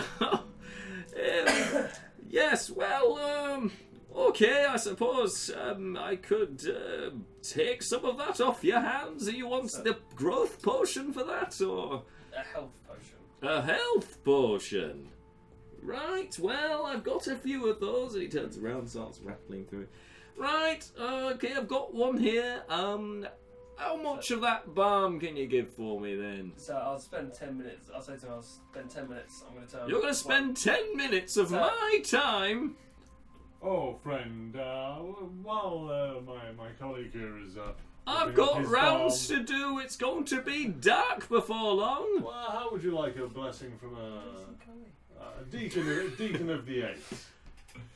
Oh, you wish to bless someone like me? Well, I would give you theological counsel, of course, and that would aid you on your way. Right. The gods. What's looking over your path. What is theological counsel? Well, and I gesticulate over to is there a rock or a tree? There are a few rocks around here. Let me explain this to you. And I sit him down, and for the next 10 minutes, I give him a bit of a chapter and Well verse. played. Okay, I'll give you inspiration for that. That was well played. You got me there. Hook, line, and sinker. So I As I did this, I just backhand the tinderbox to you. I spend 10 minutes creating it very quickly, and once you're not fully on camera. That came off quite differently for probably what you were expecting. I'm so sorry. But Rounding up the stuff. what, you're not helping yourself. Stop. There. Sure. Just don't Quit it. No. Quit it. Sorry, hand signals. I forget it's quite a small visual. But yeah, so Area. I'm going to create that, and then I'm going to go offer to him for the health potion. So we've got the balm that Ranger Greenblade showed us how to make. And he sort of sticks his finger in it. Oh, Not it's quite what you meant to do with it. It's Well, not it really tastes good. like crap, but you know, if Well, it provides protection. You saw the chicken it came from. It's So do you just coat your whole body in it, you or? put it on the wound where the cockatrice bites. You put it there. And Right. Even if they're already a It's statue. just one you've made, isn't it? Just what I can only make one from one cockatrice. Exactly. Yeah. So you're keeping another corpse still. Yes. Yeah. Cool. Right. Well, I'll be honest, sirs. I have not come across this before, so I do not know if what you are telling me is the truth or if it is a lie. Oh, but friend, your growth potion. How did you happen upon that? And you've never tried that, and yet you seem to proclaim that it will make a man grow to twice their height. So, It's been in my family for generations. have you ever seen it used? Not that one. Hence why it's still here. Do I have the health potion yet? No, you don't quite. He hasn't given it to you yet. I can't wait for the day we have money. Oh, you're gonna love doing it, have money. Look, it would be taking a risk to take it off you, because it might do nothing. So here's what I propose: if you can sweeten the pot with something else in addition to the balm, the health potion is all yours. Well, I mean, All yours. where do we stand on that? The blessing of the eight. Oh, that was included in the deal. Oh, we're giving you the religious counsel. Okay, that's Well, you want I- more sugar on the cake. as You well. see, you used a different word there, because I know what religious is, but I do not know what theological means. Oh, friend, were you not listening when I give him the speech? I'll for be the honest, next I 10 tuned minutes? 2 minutes in, he interrupts you and goes, I'm sorry, I got bored. I switched off during that conversation. I'm sure it was something about the gods and how we're all going to die, and oh no, the Bambas is Do we coming. have anything else to offer? But my offer still stands. I mean, I can throw in a bit of gold if need be. I got 41. I've got 41 pieces of gold. No, we're just buying it almost. Well, but a heavily discounted price.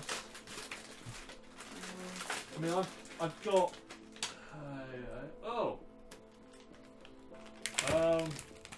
Hey friend. You trade in armor much? It's not my usual field. Well, you see, and I take my pack off, and He's just munching on an apple. I pull out chainmail,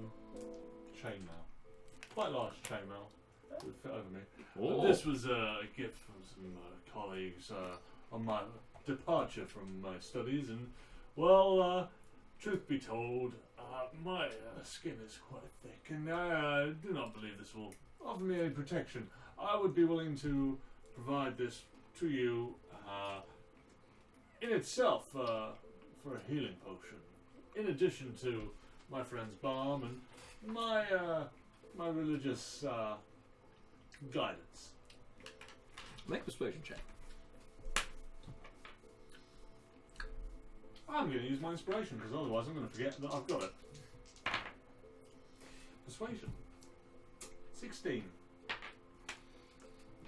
Well, that's some fine piece of chainmail you've got there. It's a fine specimen. It hasn't been used, has it? It was a new gift, in fact. It seems rather large, though. I don't think it would quite fit me, would it? Oh well, you can work within the parameters of what you've got here, and we can take this in and. With its size, you could take it to a blacksmith. Get it. Oh, Halfling City. You take it there. You could probably get 4 pieces of chainmail out of it. Oh, And hey. where is this halfling city you talk about? Behind you? That's Half-Rich. That's a village. The Halfling village, then. Yeah. I suppose. I mean, you know they're small, but it's still a normal-sized village, right? It's not. Anyway. We're talking of the denizens, but what my friend says is accurate. You find a halfling blacksmith, and he will knock out at least 4. Well, it's not exactly very useful to me as is, but let me try it on. Oh Sort of- god, I'm going to kill him and take his stuff. Help him out, and I sort of drop it onto him. Thunk. And it's almost like it works like a dress for him. Yeah, It goes most of the way down. Adventurer. Oh, it's heavier than I was expecting. That's all the that'd be all of the metal that's involved in its craftsmanship. Oh, well, splendid. I feel rather protected, and the Aeta watching over me as well, aren't they? How many Indeed. health potions are on his cart? Make a perception check. Unless you want to actually rifle through, in which case an investigation No, check. perception would be fine. Just 10. 10. From what you can see from when he's pulled back And this I've already the gone to look as cloth, well. Like, there's at least 3 from what you can see. okay. So, friend, where do we stand on the purchase of healing potions? Well, for this, I'd give you a health potion right here for that. Oh, and well, thank you. And for my friend's balm. And, Oh, yes, I'll take the balm as well. Do we get anything for the balm, or? You get the health potion. But No. I thought that was for the No. armor. Oh, it was all inclusive. Oh well, you know, one is better than nothing. So is he still wearing the chainmail? Do you want to help him out of the chainmail? Oh Like, yeah. so he can get on his way. Hey, would you mind holding this? Can you get What? out of the chain? Well, this is quite, I think I'd rather keep it on. It's quite a splendid item. Well, let me Yeah, take this- that in for you. You got a belt around here that I can just. Oh, I've got some rope on the cart. I get the rope and I help him just sort of While he's adjust doing it. that, can I move behind and try and... He can make a stealth check. I know what he's trying to do. He's going to get all roguey here. That's 27. Right, so as he's distracted by you taking him in and taking him around the middle so that he holds up true. Come back to the cart. You haven't been detected. And I'm not taking everything, I'm being fair. Right. For a chainmail... Being fair by stealing. Yeah. Well, okay. We were doing 1 health potion for a cockatrice thing, which is a fair trade, because the guy was Greenblade was saying they go for quite a bit of money. That seemed a fair trade. Yeah, no, It it did. was It still did. trade. He's never come across one though, so he doesn't And know. now he's got chainmail and that, and we've got 1. We've been swindled. So I'm taking 1 health potion. Okay. Do I make a sleight of hand check for that? Yeah, go on, make a sleight of hand check. Cool. So you can get out there without making too much noise. Is it advantage because I've stealthed as well? You're hidden, yes, so get advantage. Yeah, good call. It's a 3. Which will be a good advantage. Natural 20. Woo! Yes, well done. And Okay. that's it. I'm not being like Like a ninja. full-on criminal of take all his potions. I'm taking one, so that is an even trade of a piece of chainmail and cockatrice. What's your alignment? Chaotic neutral. I'm Hey, being fairish. you I stealthily. would say you're using a lot of self-justification here. Yeah. He stealthily manages to withdraw one more health potion, So we've not now making got, any noise at all. It's quite.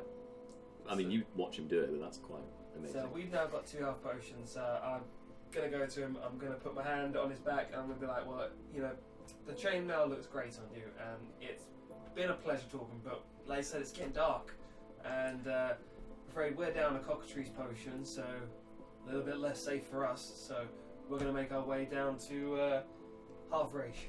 All right, okay. Well, it was a pleasure to meet you. Oh, I didn't actually.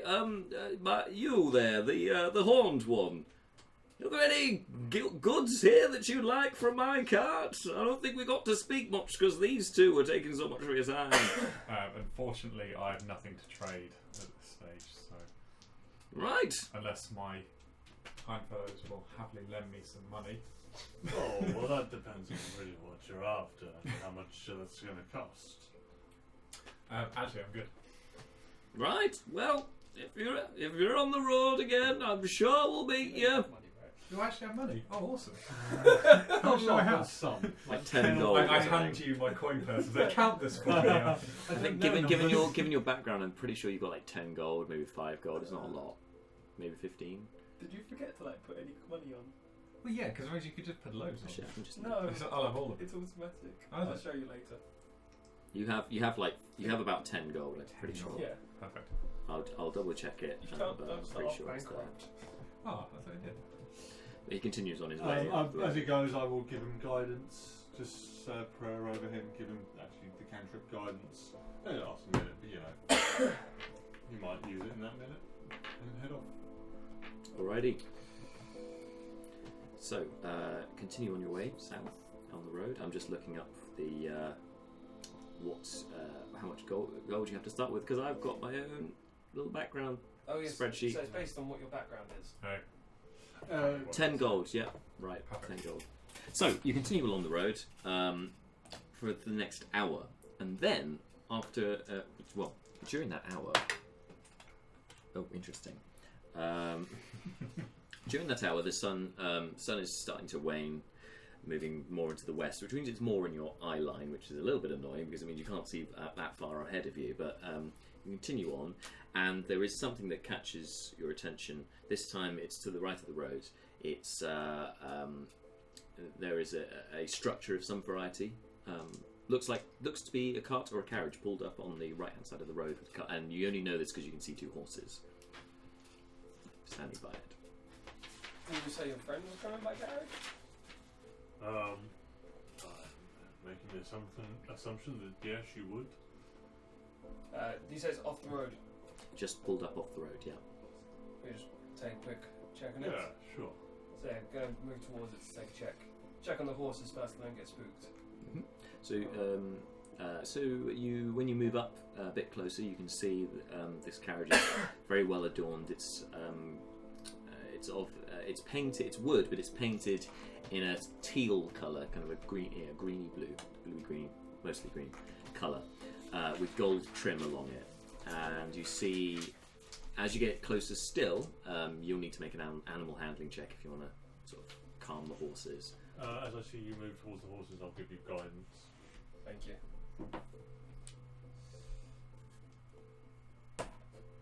Natural 20. Way! That's 2 in a row. That's Yep. amazing. And just for guidance, 23. The horses seem very relaxed by your touch and nuzzles into you. This fine black stallion nuzzles into you. The horse toucher. Juice the horses. And you just stroke its mane, and it seems to be calm. It seemed to have been a bit spooked before you came over, but they now seem very relaxed in your company. And now that you're all closer, you can see that the carriage, as I said, teal coloured, but it's got gold trim, and it's ornately decorated, finely detailed with. It looks to be kind of across the top is gold trim of decorated to look like feathers, and across the bottom is decorated to look like waves.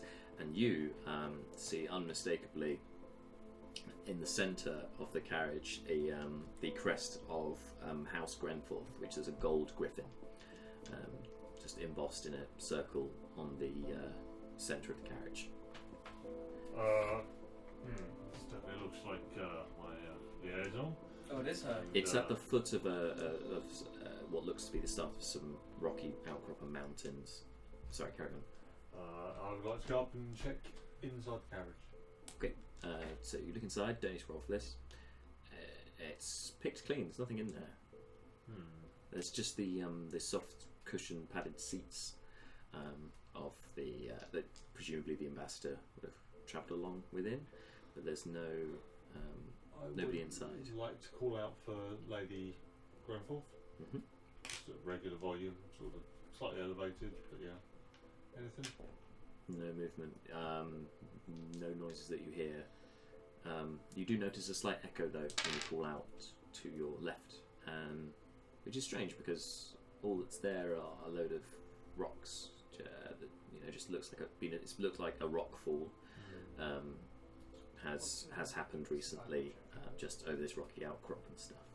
We'll turn to my compadres. Hey fellas, could you take a look around? This doesn't feel quite right. Yeah. Before we take a look, I'm not the best at searching for following tracks and such like that. We discovered from the cockatrice fights. Could you? I don't know what magic is you use. Oh, you want a bit of a bump from the 8? If you don't mind. Oh, I think that's entirely no, I give you guidance. Best don't know how your magic works, but tell me do. Good things happen. I merely ask the gods for a bit of aid, but they ask for what I need, and sometimes they're obliging. So, can I do a survival check? See if I'm feeling, because you said it's picked clean, so I'm assuming people have been back and forth. So I'm looking for multiple sets of footprints, not just like a set. I'm looking for several, several sets, and maybe even drag marks or stuff like that. Sure, yeah. Have a look for tracks. See what you can find. Is it survival? Yep, definitely a survival. 14, 15. 15. Okay, just enough. So Thank you for the guidance. you can see several sets of footprints, mostly human-sized. 2 sets at least of dwarven footprints, slightly smaller, slightly wider than human tracks. Well, as I start to see tracks, I'm going to say to him, your associate, have you met them before? No, on a diplomatic mission. She is touring the Republic, and I am to meet with her and offer some guidance. I've never actually met her, but I'm familiar with the Grenforth iconography. Point to the crest. So it was a set of 2 humans and 2 dwarves?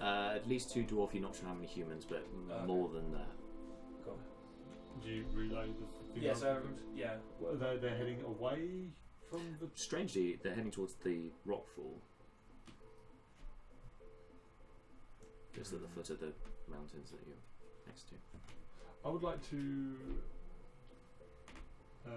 just put my trunk inside and have a big old sniff around, see what I can smell inside the carriage. Okay, make a perception check with advantage because you're going to be smelling. I just want to sort of pick up what the scent is and try and commit it to memory. Yeah, makes sense. What's the survival track thing? +3. Wisdom based. I really want you to become like a tracking dog. I really want to find something and go, come! But I really like guidance, so I don't want to annoy you. That's going to be 18. 18.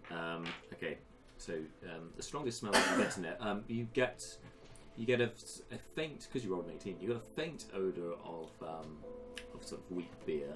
Okay. But the most prominent smell is that of that of a very strong jasmine perfume.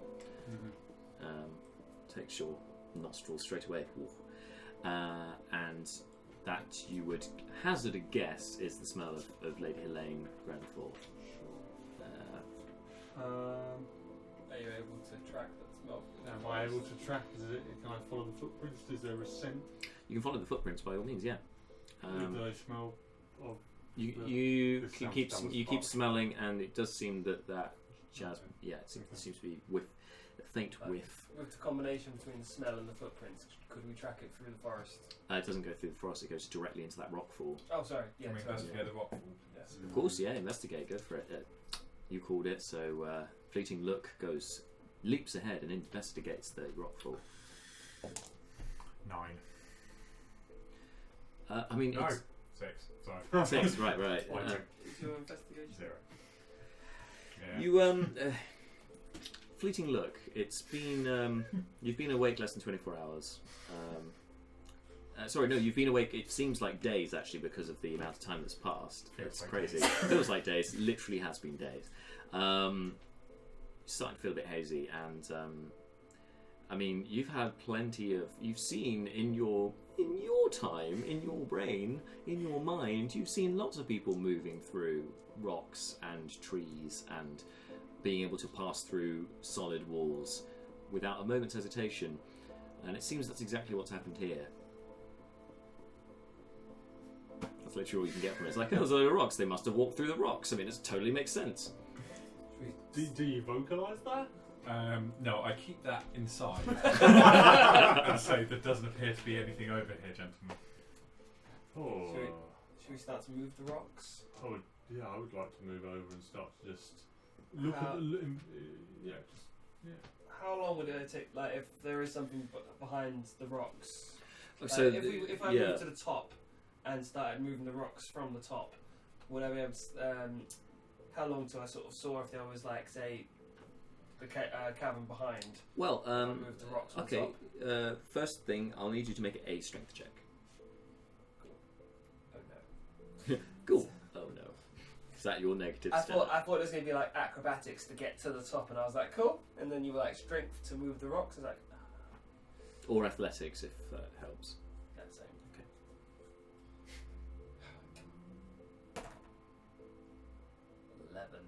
11. So you cast away the first few pebbles and boulders and stuff, and then you can see that. Yeah, you get the smallest like bits of dust and small debris out the way, but you can see that there's much larger rocks, and it's going to be a hell of an effort to remove them. Even between the three of you, it's going to be difficult to move these three without help. You're going to, yeah. We need some halflings. Can I actually inspect the rockfall too if it's a relatively recent occurrence? Sure. You can make a let's make this a nature check. 19. This looks relatively fresh to you. Okay, so The rockfall, they look like, yeah, this doesn't look like this has happened over erosion over years. This is very recent. So I'm just checking everyone. So abandoned carriage, completely stripped on the insides, and everything leads to a rockfall. What do we think? I do not. I fear for the well-being of my Do we think they're acquaintance. behind? So like sheer cliff face, and there's just a giant pile of rocks. Well, it's not a sheer cliff face as such. It is at the start of it's kind of like foothills, and it's like rocky foothills leading up to the mountains. And this is one particular rocky outcrop that goes about maybe 12, 15 feet high at the top. Okay. From where you guys are. The rocks that are piled up maybe go up to about 10-ish feet Cool. I'm gonna suggest in a gradual slope. how far are we still from half race? You're probably about half a day from. How the night far is starting on- to close in, is it? How far on horse? On horse, that's a good point because I didn't look that up. Half a day.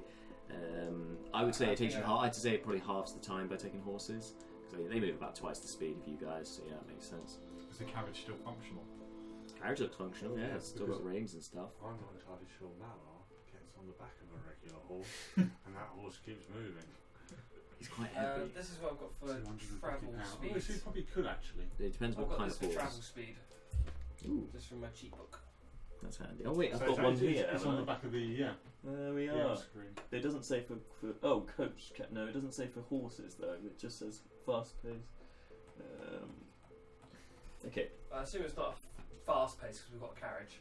No. So With you the two wanna get in horses and carriage. I'll drive the horses. If we go to town, tell them we found these horses and that we think the people could be in trouble. In fact, they may have passed through the town. So Basically, it's equidistant where you guys are to either go to the village, Half Rage, or to go back to Flaming Jacks. It's about the same amount of time. that's not very strange. That's right, I don't want to do that. So we'll go to Half Rage. I think if we tell them about the carriage that we found completely deserted, the rockfall, we can probably recruit some people to we give can us a hand actually establish if they've come through and get who was there. it excavated to see Yep. if we can help see if anyone's trapped. Yep. So yeah, we're gonna head to Half Rage as quick as possible With the quick as carriage. quick as safely on a carriage without it Okay. turning over, because we've got there's two horses on it, wasn't it? Yeah. 2 horses, so you guys are in the carriage. And you want to be on the top, Be on the top. steering. That's technically counts as land vehicle. You're not proficient with land vehicles, are you? Could they be seahorses? No, but you can make. What I'll say is you can make an animal handling check to see if you can control horses. Can I use my old one? No, this is a completely different check. You're not trying to put them at ease. You're trying to make them work. Can I get an advantage because they like me so much? No, I would tell you otherwise. Natural 20! Well done. Okay. You get there in record time. The the third horses like me. The horses do like you, and they obey your every command. So you turn the carriage around because it was pointing north. You turn it back south, and you start heading towards Half Rage in that direction. You travel until If the carriage was facing north, then they'd probably come from the south. Yeah. Half Rage, yeah.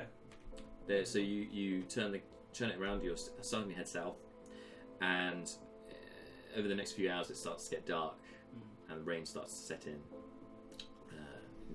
And you are reminded of the night when you first arrived.